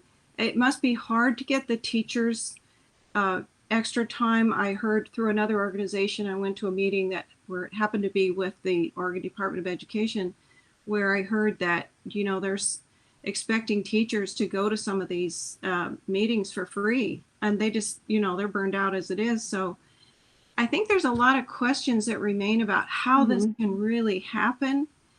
And then also another reason I'm asking that question is because I know that in 2019 there was a law passed to incorporate genocide and the history of the Holocaust and genocide, say in Oregon, in the US, into curriculum.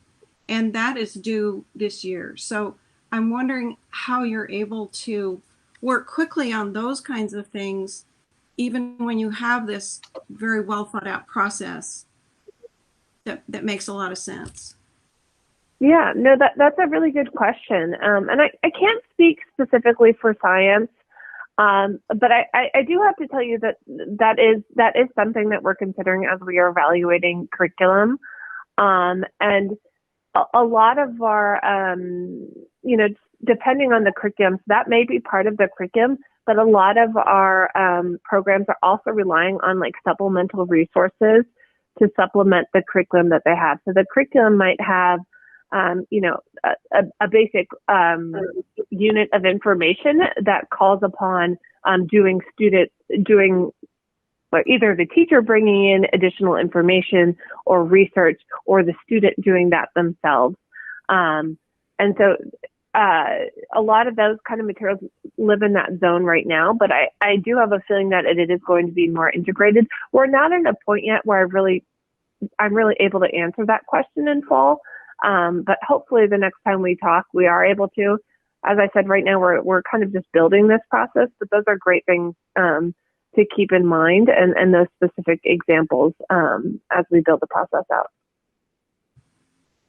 Thank you. Any additional questions on curriculum?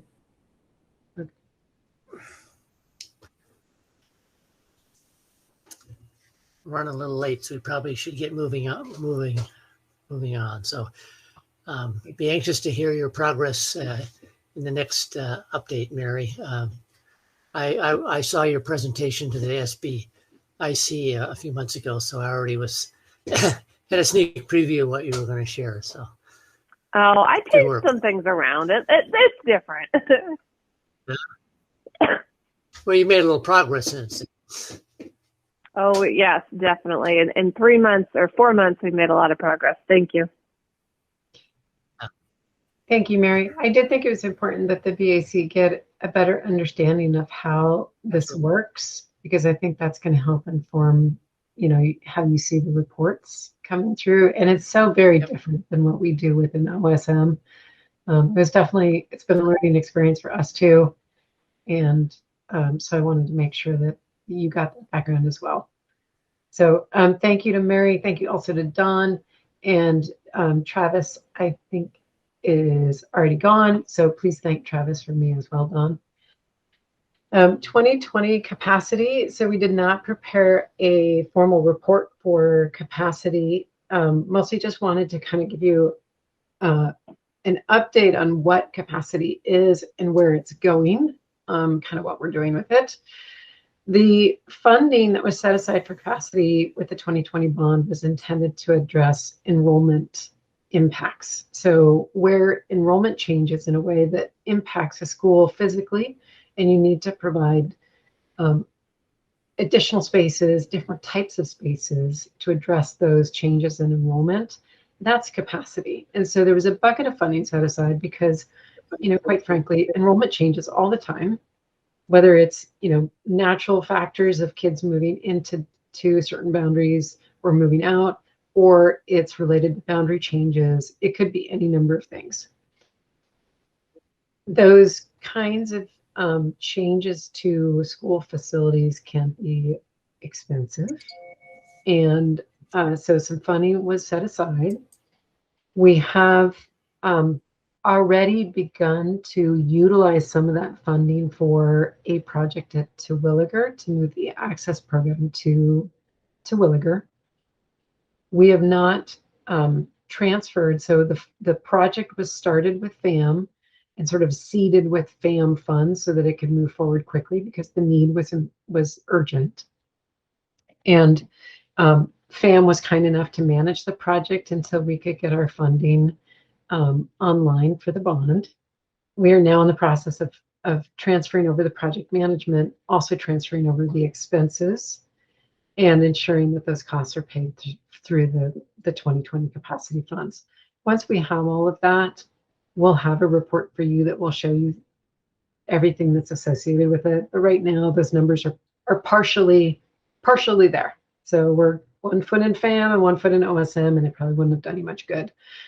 We do also anticipate that we will be spending capacity funds on Harrison Park to do some work converting Harrison Park from a K-8 to a middle school. So this is work that's come out of, I believe, the Southeast Guiding Coalition, and Dan will correct me if I'm wrong. I don't always know the whys. We put on our tool belt and do what we're supposed to do, but we don't always have the background on the whys. So, Dan, am I correct on that?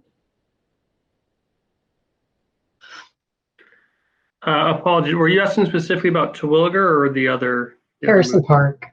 Oh, Harrison Park. Yes, Harrison Park is direction that has come out of the Southeast Guiding Coalition, so that is part of the enrollment review.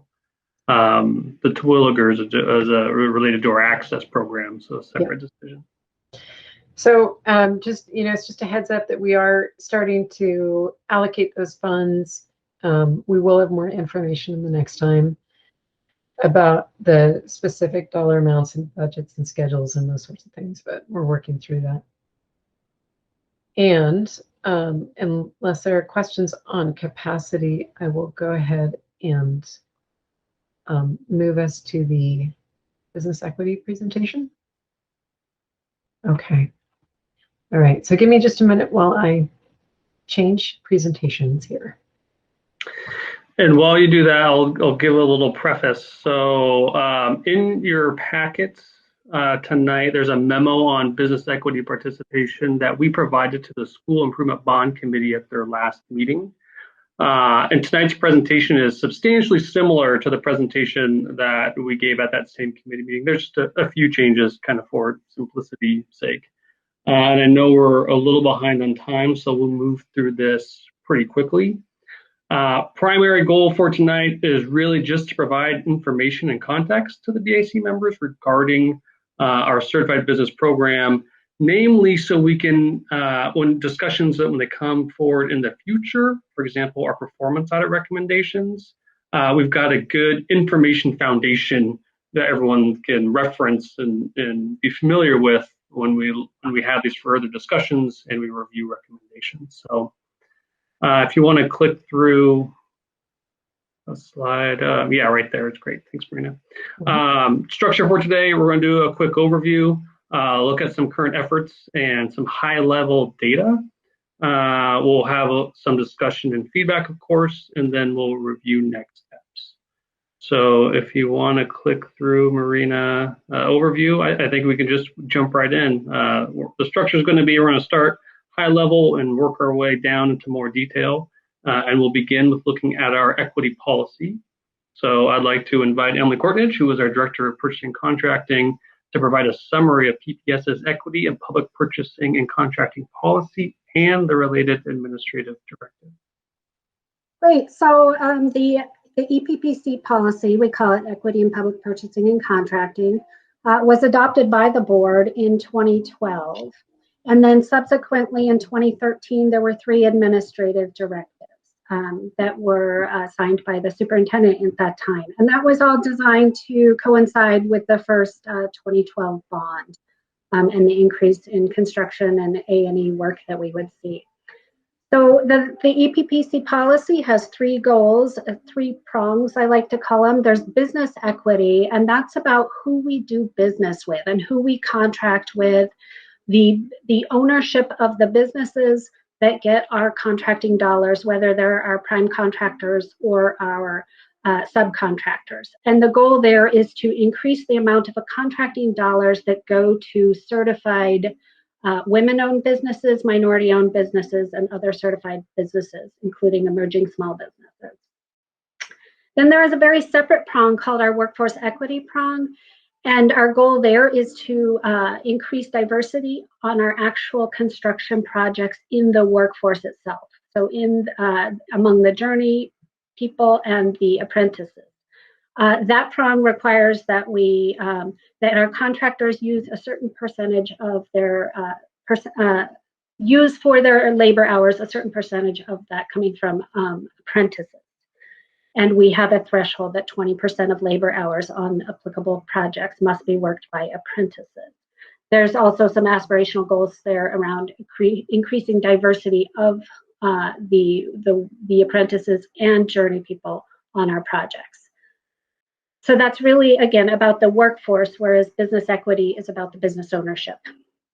And then finally, the third prong is career learning equity, and that's where we require our certain large contractors to register on our career learning platform and make themselves available to provide career learning opportunities to our students. So we help to build the pathway towards successful careers in construction and architecture and engineering and otherwise through that program. So today's presentation is really just on the business equity prong and the work that we do to increase the number of our contracting dollars or percentage of our contracting dollars that go to certified business.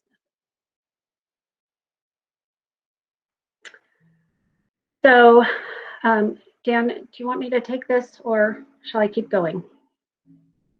You can go ahead and keep going. Okay, so again, the policy is 9 years old.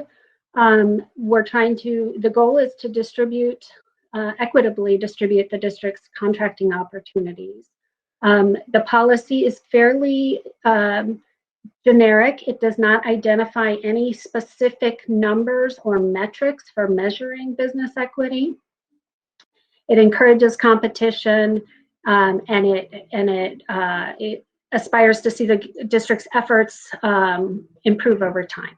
But otherwise, the business equity part of the policy is fairly generic. And it's really the administrative directive that gets a little more into the details. So again, the administrative directive, it was signed by the superintendent in 2013. It has been revised, I believe, a couple of times. This is where we find the aspirational goal of 18% for the participation of minority-owned businesses, women-owned businesses, and other certified businesses in construction, architecture, engineering, and related services. So that's where the aspirational goal comes from. And the AD also specifies some of the ways that we can achieve that goal or move towards that goal. It including the inclusion of cultural responsiveness, certified subcontractor utilization history, other evaluative factors in our RFPs. So we've been including those kinds of factors ever since 2012. And for purchases below formal solicitation thresholds, the AD provides that we will seek participation of certified businesses. In particular, one of the ways we do that is requiring that where a 3-quote process is required for our construction projects below $100,000, at least one of the 3 quotes must be sought from a certified business at a minimum. So observations about the AD, it identifies the aspirational goal of 18%. Something important to know is that that goal was not supported by data from the district at the time. We don't have good data on the district's prior usage of certified firms, nor do we have good data on the availability of certified firms across different service areas within construction, architecture, engineering. We suspect that it varies quite a bit from one area to the next, but we just don't have good data. So when that goal was developed, it was developed based on what we saw a couple other agencies do, but unfortunately, we don't know if it matches availability. The goal, again, is based on company ownership. It doesn't have anything to do with the labor workforce. And the goal could theoretically be met in a number of different ways. We could have a couple very large contracts with certified GCs who are self-performing, a certain amount of their work. The goal could also be met by many, many, many small projects with certified firms. The administrative directive does not specify how that goal should be met and what kind of firms should be prioritized. And then as far as our reporting to date has really just been focused on that 18% aspirational goal. We haven't been focusing on numbers of certified firms that we're utilizing and if that has increased over time. So that's something we will want to look into. Okay. Thank you, Emily. Sure. This slide here we put up for our SIBC members, and is really just a little bit of food for thought, plant some seeds that as we walk through the conversation today and as we walk through the conversations in coming weeks and months, a couple things to think about. And so we put it here for the BAC members as well. So a couple considerations. Does focusing only on business ownership and total dollars spent adequately define success? Does the current aspirational goal align with PPS's aim to distribute the district's contracting opportunities? And are there other potential business equity goals and metrics that may better represent PPS values, such as number of contracts awarded, number of firms we're working with, workforce, technical assistance, etc. So those are just food for thought, things to think about both today and going forward. Now I'm going to quickly just highlight a couple of efforts that we do internally and our contractor partners do to help promote certified business participation. So I'm just going to call out a few of these and then we're going to keep motoring along. So some sample efforts that we do in-house includes participation in local business advocacy groups such as AWAMI, attendance at trade shows and open houses. As Emily just noted, we require for all Division 49 procurements below $100,000 to solicit quotes from a minimum of one COVID contractor. And also, as Emily just noted, our Rfp Evaluation Criteria includes points for demonstrating a history of successful business partnership and a project-specific comprehensive certified business outreach utilization plan. So those are required in our CMGC RFPs, plus a bunch more. Our contractor partners, they promote their certification in a number of ways, including reaching out directly to subcontractors through trade shows, advocacy groups, and one-on-one engagements. General contractors work directly with prime subcontractors to assist in their sub-tier subcontract utilization. Most large generals in town employ staff positions that specifically focus on improving diversity and supporting COVID firms. And our CMGCs regularly break down big packages into smaller scopes of work, often working directly with members of the certified business community to determine which scopes are achievable in just one single package. They also use RFPs, best value RFPs, similar to the way that we do, and will direct award packages amongst a bunch of other things. So since we had Emily here tonight, we thought that we would like to highlight one of the in-house strategies that we use, our Equity and Contracting Advisory Committee. So Emily, do you mind just giving a quick summary of what that committee is and how we utilize them? Sure. So we, in purchasing and contracting, formed the Equity and Contracting Advisory Committee back in early 2015. And we've had most of the same members staying with us all that time. They're purely volunteers. And the members are minority-owned business owners, women business owners, as well as advocates. And then we bring PPS staff in as well. And we seek their advice really on our program implementation and our business equity outcomes. We share data with them and meet with them approximately quarterly. I have you can see in the presentation a list of our owners that have been with us. I'm sorry, not owner, well, they are business owners primarily, who have been with us the longest and have been really valuable in providing us advice as we sort of seek to improve our efforts and improve our numbers over time. Looks like there's a question. Greg, you have a question. Yeah, I was just curious. So you said the advisory committee identifies barriers. And I was just wondering if you could give me a couple of barriers that they've identified for you.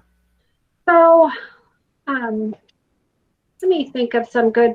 So barriers to small businesses that want to do work with us. They've raised the issue on many occasions that it's very hard for small businesses to compete in a low bid environment. So that would be an example of a barrier. Another barrier could be it can be hard for small businesses to keep track of all the different ways to learn about opportunities out there, particularly because there's a lot of different platforms on which they're advertised. So those are the kind of barriers we talk through. It's certainly, they just can have trouble competing when they're competing against somebody else who's got the economies of scale working for them. So that's a big one. One thing, years ago, it used to be that they couldn't get a bond to do the work. Is that no longer an issue? That is a struggle that I think is raised on occasion. I don't hear that so much from the folks who bid with us, but I don't know if Marina or Dan have any thoughts on that one. It's not something that we hear very frequently anymore. Okay, thank you. Yeah, I'd say to that too. It seems to come up the same way, Greg, that you brought it up. I used to hear it a lot. I don't hear it as much anymore, which I don't know if that means it went away or we just don't hear about it as much. But that's typically how I hear about it. I'm gonna show 4 quick slides on data, and then oh, I'm sorry, Tom, do you have a question? No, that's quite right. Well, keep the meeting moving. You're right to cut me off. I'm going to show 4 quick slides real quick, and then I'll stop talking at you, and we can talk about some data feedback. So this first one here is a slide that illustrates participation year over year since we began reporting in 2013. So the blue bars indicate data that's from our B2G software, which gives us great detail and allows us to isolate reporting and disaggregate the data. The gray bars are pre-B2G data when we're doing it by hand. So we don't have that same level of detailed breakout that we do now. Simple conclusion from this slide is that we were headed in the right direction at the early parts of the program, and as the policy says, we were making incremental improvements, but you can see that in the last 2 fiscal years, we have seen some challenges. So if you'll go to the next slide, Marina, we'll look at a breakdown of that same graph. So here is a comparison of our consultant contracts versus our contractor contracts. Again, it's a simple graph, but we can draw some pretty quick, simple observations or conclusions, high-level conclusions, which is generally consultant services do pretty well, and even in the down years exceed our 18% aspirational goal. So our consultant services, or Division 48, are the blue bars here. And even in the last 2 years where they've been down, they've still been 21 and 21%. And cumulatively over the last 6 years have been over 26%. Where we see bigger challenges, not surprisingly, is on the contractor side, which rarely in a given year exceeds the 18% goal. We'll go to the next slide, please, Marina. Thank you. Here is a breakdown of project size. And what it does is it breaks down the data from OSM, which is our bond program, and our facilities department. And it's not a perfect disaggregation, but it's a really easy way to quickly compare generally small projects versus big projects. So here we have the blue bars as our smaller projects, which are facility projects, and the other color is OSM. And again, we can draw some pretty quick conclusions that generally our small projects meet our aspirational goal and have totaled 22% or 20% in the last 6 years, whereas our larger projects struggle. Tom, you have a question? Yeah, I just want to clarify that. So that's looking at all the contracts, small contracts, and then out of all those contracts, what percentage of them were MBE or small contracts versus the larger contracts, which primarily rely on all the subcontracted work to get your goals. So I'm just trying to understand the difference between those two charts. Is that a fair assessment? Yes, that is correct. And admittedly, it's a pretty simplified way to do it, just breaking out OSM versus our facilities, but it's a really quick and easy way for us to do it. And I think it gets to the general overall conclusion of our smaller projects generally do better than our big projects, and especially our really big projects. But when you're, just to clarify though, this isn't looking at each individual project and what percentage of that contract. This is a percentage of all the contracts you've let. I'm trying to understand the difference between what this data means, because it could be interpreted a different way. It could mean you do a lot better job on your small projects of contracting directly with small and emerging businesses than we're able to do on the large contracts. That's what it could mean. And I'm just trying to understand if that if indeed that is the case, or this is a percentage of all the subcontracted work within small projects as well. Well, this shows just the separation between the two departments. The next slide, I think, might get more to your point, I think, where we've got a little bit more data here. So this is a little bit of a busier slide. So let me walk through each column real quickly. So column number 1 is total number of prime contracts that we have awarded since 2015. Column 2 is the number of prime contracts that have been awarded to COVID certified firms. The third column there is the percentage of contracts that have gone to the certified firms. Similar sequence on the next 3 columns, the number of subcontracts, that is total number of subcontracts since 2015, followed by the total number of subcontracts that have gone to certified businesses, and then the percent of certified contracts that have gone to certified subcontracts have gone to certified businesses, followed by total paid to certified firms, and then the percent paid. And that is what we track for certified participation, is percent paid on invoices. There's 2 tables here. The top table is a disaggregation between our facilities department, which again is generally smaller projects, and OSN, which is generally larger, and certainly the really large projects are within OSN. The bottom chart is a disaggregation between our consultant Division 48 contracts and Division 49, our contractor contracts. So I'll let people look at this for a quick minute, and I'll just call out a couple of quick observations that I think some people might be surprised at the percentage of contracts awarded. So over the last 6 years, over a third of all prime contracts have gone to certified firms, and 31% of all subcontracts have gone to certified firms. So I'll pause here, and this is my last data slide, and see if anyone has any observations or questions or comments on the data. I see Greg, go for it.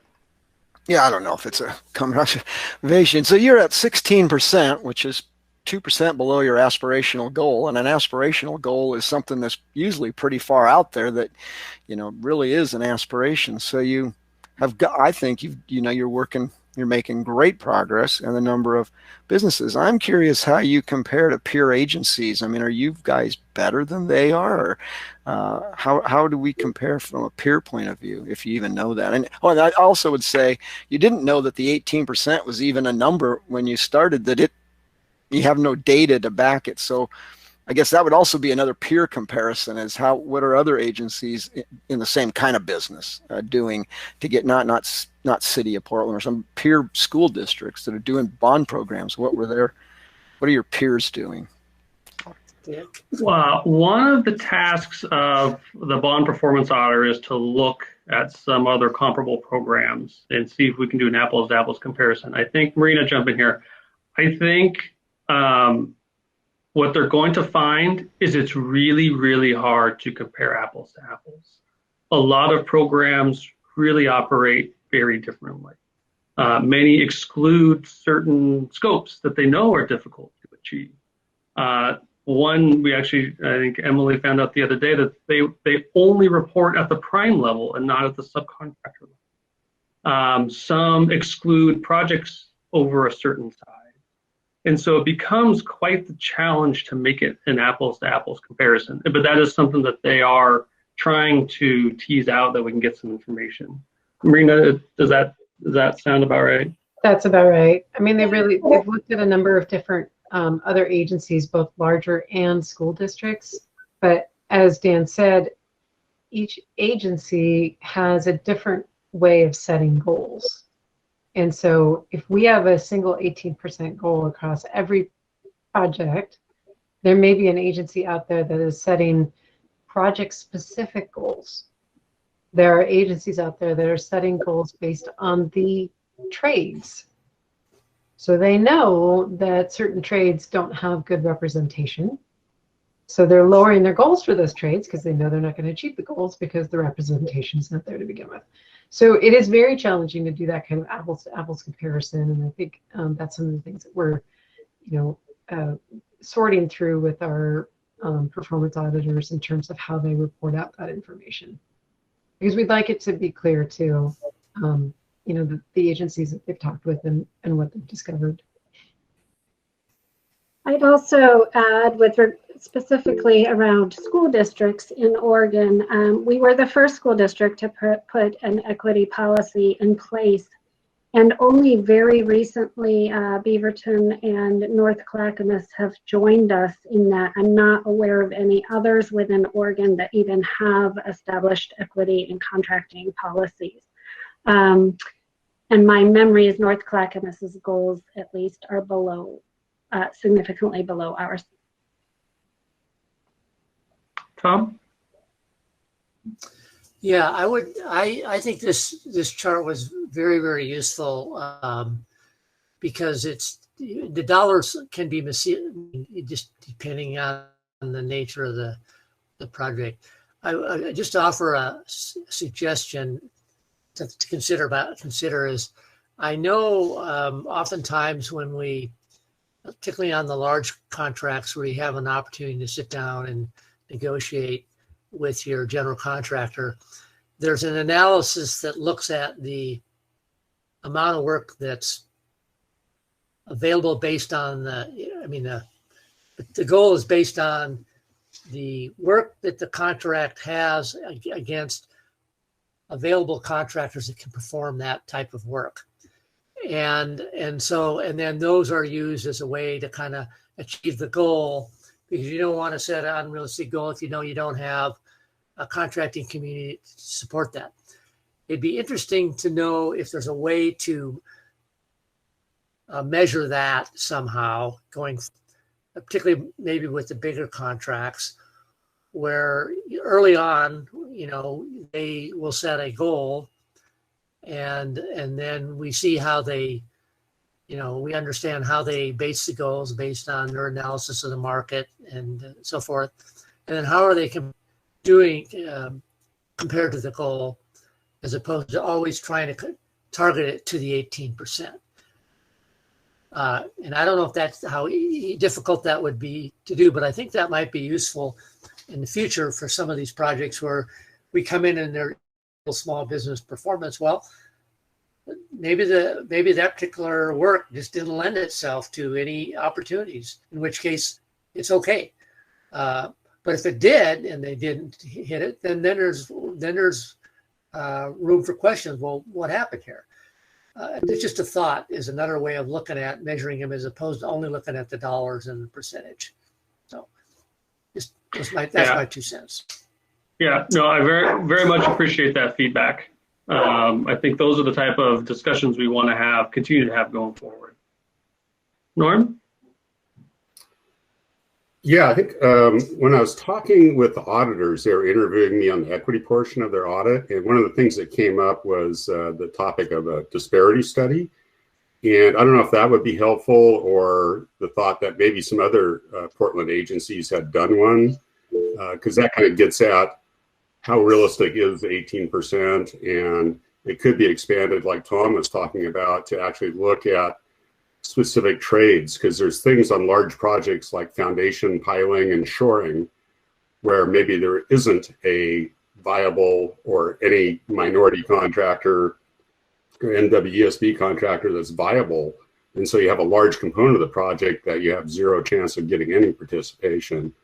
So any thoughts on whether a disparity study would be helpful at all?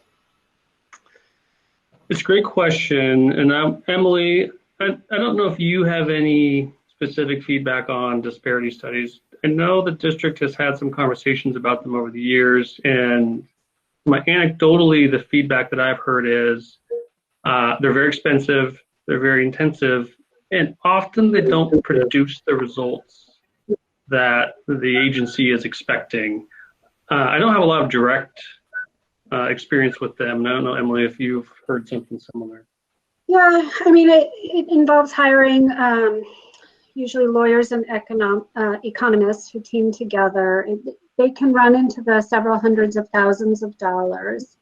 And the goal there is really to look at, do a past look at all of our contracting and see where there's a significant difference between the percent of all dollars in the past that have gone to certain certified firms and the availability of those firms. And if there's a proven disparity, that allows us to have more flexibility than in that particular area, narrowly defined, to go beyond just an aspirational goal and put some potential mandates in place. So that's really the goal with disparity studies. I think you could get at the availability data in a much cheaper and quicker way. We still don't have in-house capacity to do that, but you could potentially, for example, hire a economics or policy firm, a population firm, to look at the availability of certified businesses across all kinds of different construction trades and A&E areas. I will say, though, that at this point in time, or last I looked at this, there are only about 3,000 firms in Oregon that are certified, and that's from the sole proprietor all the way up to some larger businesses, and that's not just construction and architecture and engineering. So there's a bit of a dearth of certified businesses out there generally. In reality, it's a very dynamic thing. Capacity, whether it's amongst contractors, certain trades, general contractors, MWBSV, changes all the time based on the market.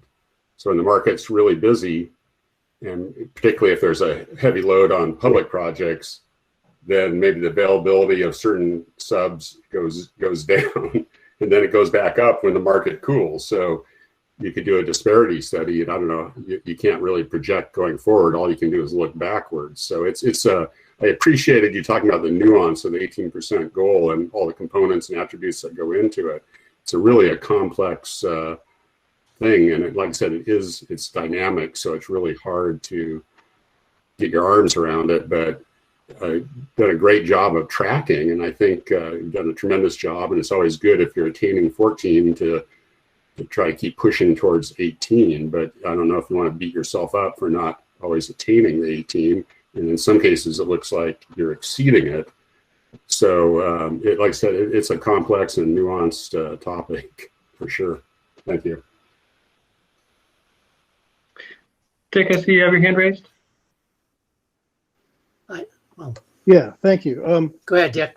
Emily, I'm not sure who you were working with at Beaverton School District around their business equity goals, but I used to be there, as you may know, and we actually had goals that were in place at the beginning of our 2014 bond program, and I just pulled up on a screen the June 2021 report, and the data is very similar, really. And for Beaverton, the metric they chose, and this gets into apples and oranges to some degree, of course, as you pointed out, but the metric they chose to track was based on dollar awards, not numbers of contracts, not invoices and payments, but dollar awards, including capturing subcontract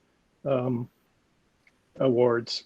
That data came from prime contractors, of course. So as of June of this year, they were reporting 17.9% going to these small firms, dollar amounts on consultants. So 17.9% for consultants, 14.7% for contractors. Yeah, and last I talked, now, of course, with COVID, I don't get to talk to my colleagues quite as much, but last I talked to them over at Beaverton when Mike Matthews was there, they didn't have a tracking software at that time like we do, so they couldn't exactly track things quite in the same way that we do.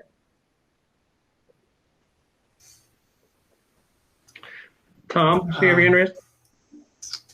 Yeah, because I think, I did a follow up because I brought this up before on the whole disparity study, and you know the disparity study was useful at the Port of Portland because a lot of civil hard bid work, and it allowed us then to establish hard goals that these contractors had to meet, and we actually disqualify them at bidding if they didn't make a good faith effort. But as Emily pointed out, it's a lot of money to do the study. And it really wasn't of much benefit for our big building contracts because you have the ability through a CMDC contract to negotiate and really improve your goals. So, you know, having the benefit of kind of been worked under one of those, I don't know that there would be a benefit to the school district to go to that expense for the few hard bid projects that they bid to set a hard goal. It would just have to recognize that you're just going to have a tougher time meeting any kind of a 18% goal on a hard. But the bulk of the, you know, your work is smaller contracts, which gives you a lot more flexibility, or large CMDC contracts, which you have even more flexibility. So I'm thinking, yes, a disparity study was a good thing for the port. I'm not sure it would be a good thing for the school district. Yeah, I appreciate that. And this is just kind of a summary slide that calls out some of the things we've already said, that generally consultant participation does pretty well. Generally, our small projects do pretty well. And a conclusion that can be drawn with the percentage of contract awards being somewhere in the ballpark of double of what our payments are, to me, that indicates that the goal and the values of PPS of maximizing a certified participation is getting to our project managers and getting to our consultants and our primes as well. They are going out and they're actively trying to recruit and award as many contracts as they can. What ends up happening is many of them are smaller contracts.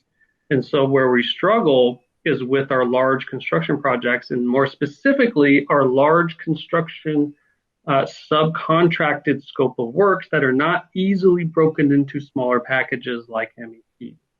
So it's probably at this point pointing out the obvious, but I think the other thing to just note is, again, I think it's pointing out some of the obvious is, generally there are more smaller certified firms than there are large certified firms. Certainly emerging small businesses have to be small. And firms, there are revenue thresholds that when you exceed a certain revenue amount, you then graduate out of the program, therefore taking out some of those larger contractors. We have some specific or direct experience with some contractors that we used early on in the program, and they were certified and they counted towards our goals. And they're now on current projects, and they've graduated out of the program. They no longer count towards our goals. So that's somewhat anecdotal, but it just shows you the challenges of large projects, especially large scopes that have challenges breaking out those bid packages. Yes, Greg? Well, and isn't that a good thing? Isn't that what you really wanted to achieve in the first place, was to get to have these firms, to grow these firms, to allow them to now be part of the overall mix? And I think you've done a great job. If you've done that, you should think you've had a success in that regards. And I think that's wonderful.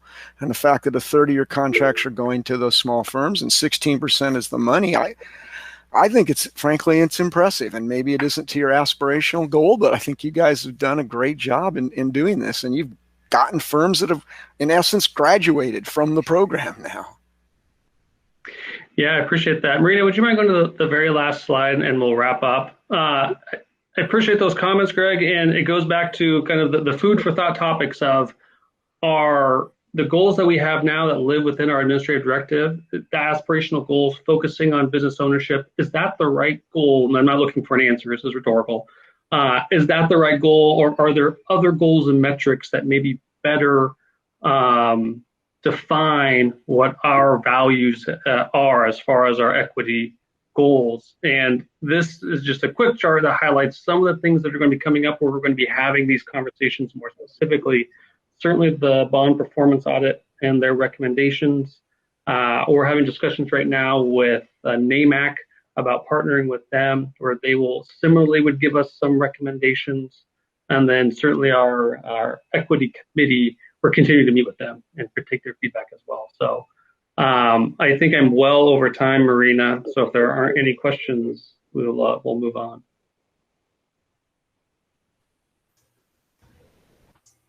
Thank you, Dan. It's going to take me just a quick minute. One thing I did want to share on the screen is the upcoming topics. So I'm going to pull that up. It may take me a minute. If you have other things that you want to discuss while I'm pulling that up, I will let Tom lead that discussion. Yeah, I guess for those of you that are left, just a handful of us, are there any key takeaways from tonight's meeting that you would like me to share when we, with the SIBC. Excuse me, I'm going to sneeze. I was thinking tonight it was more informational, primarily to kind of get us up to speed, get us a little bit educated on what the efforts that the school district has been doing on their business equity. So I don't know that I have a lot of strong recommendations that came out of this. But maybe some of the others have something you'd like me to make sure I bring to their attention from tonight's meeting. Anything? No? I'd just like to comment that I was really impressed with all the speakers, whether it was it Dawn, Travis, Mary, and Emily. They just really were just kind of spot on and really engaged. And like I said, I just thought they were great.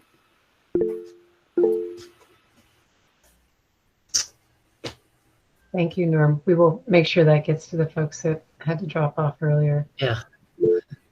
It's the second time for me for all of them, and I thought, yeah, they were great both times.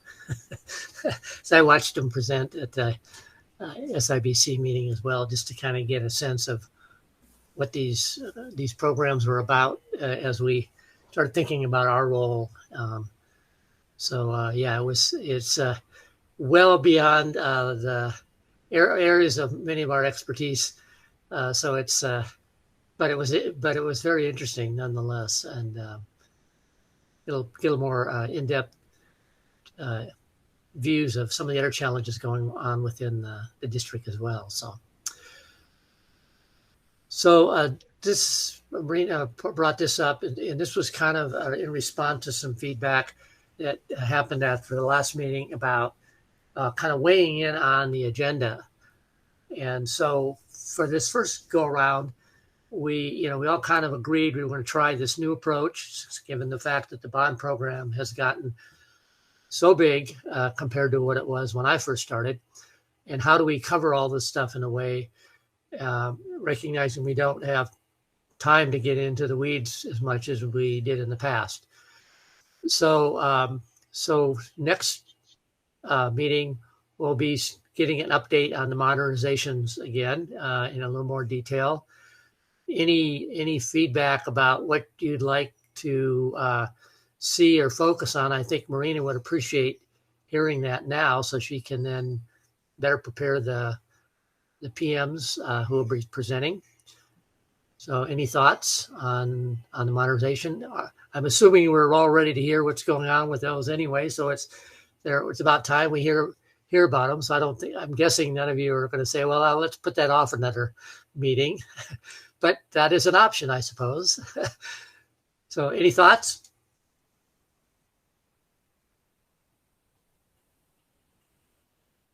I think everyone's tired. All right. Well, if you think of something, you know how to get a hold of me. And then November will be the health and safety infrastructure. And then we're going to hear the results of the audit. So we're going to hear a little bit more about the business equity, which is mostly what that was. Or is that the business equity, or is that a different audit? Financial audit. The September meeting, we held side time for the performance audit. It may be that we look to schedule a combined presentation that is for BAC and then for the board committees that also get a presentation.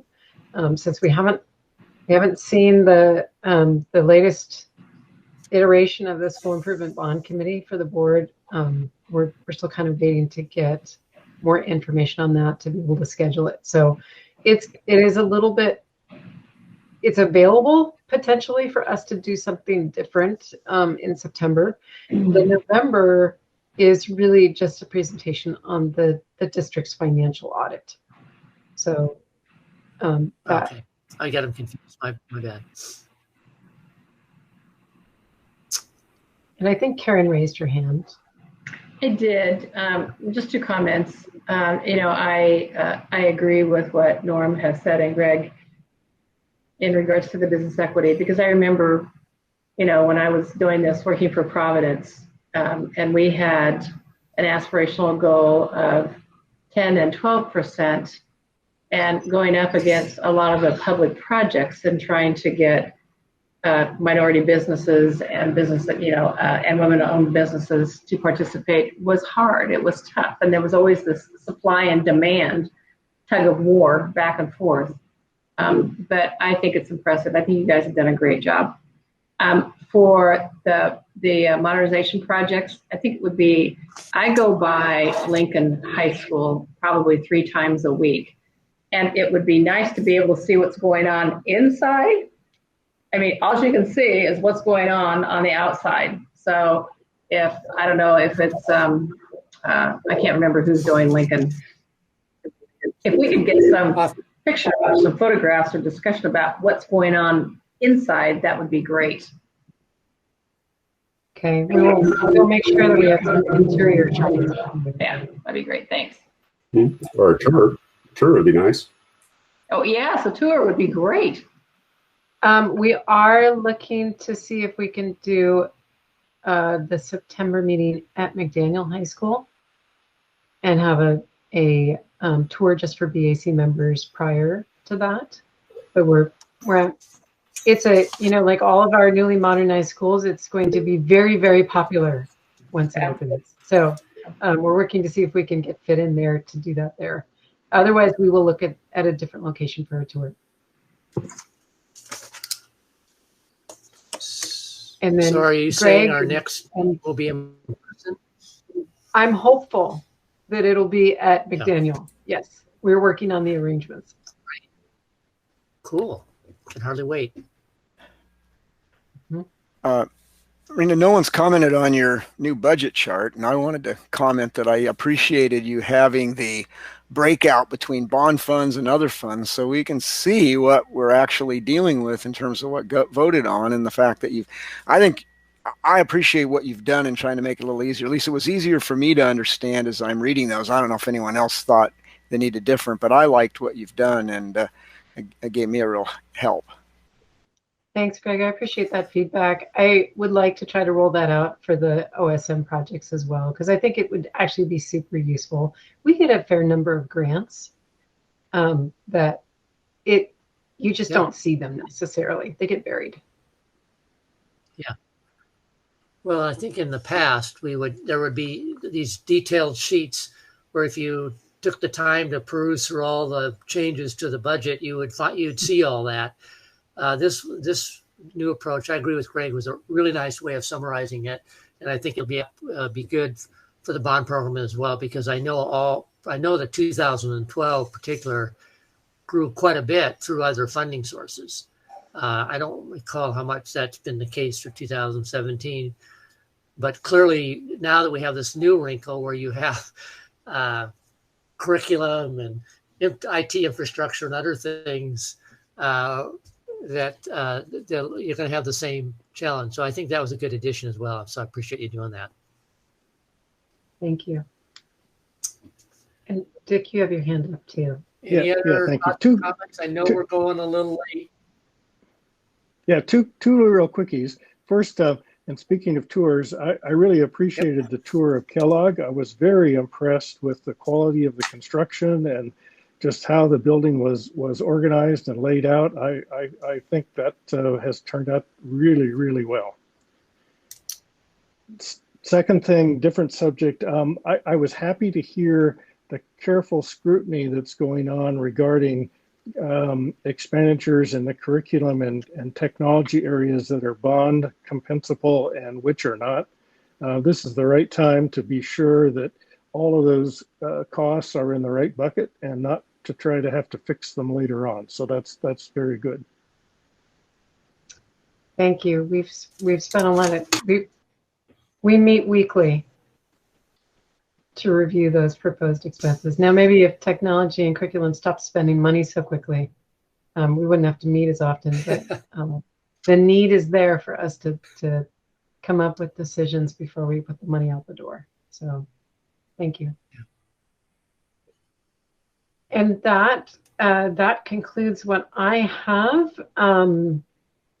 As I mentioned, we're gonna try to see if we can do an in-person meeting at McDaniel for the next one. If we are able to do that, we're going to push it back to start at 6, so that we can do potentially a tour ahead of time.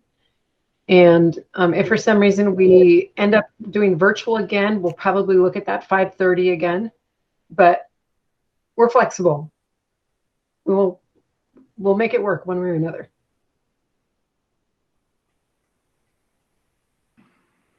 Thank you. Okay, well, thanks for sticking around. I appreciate all your comments.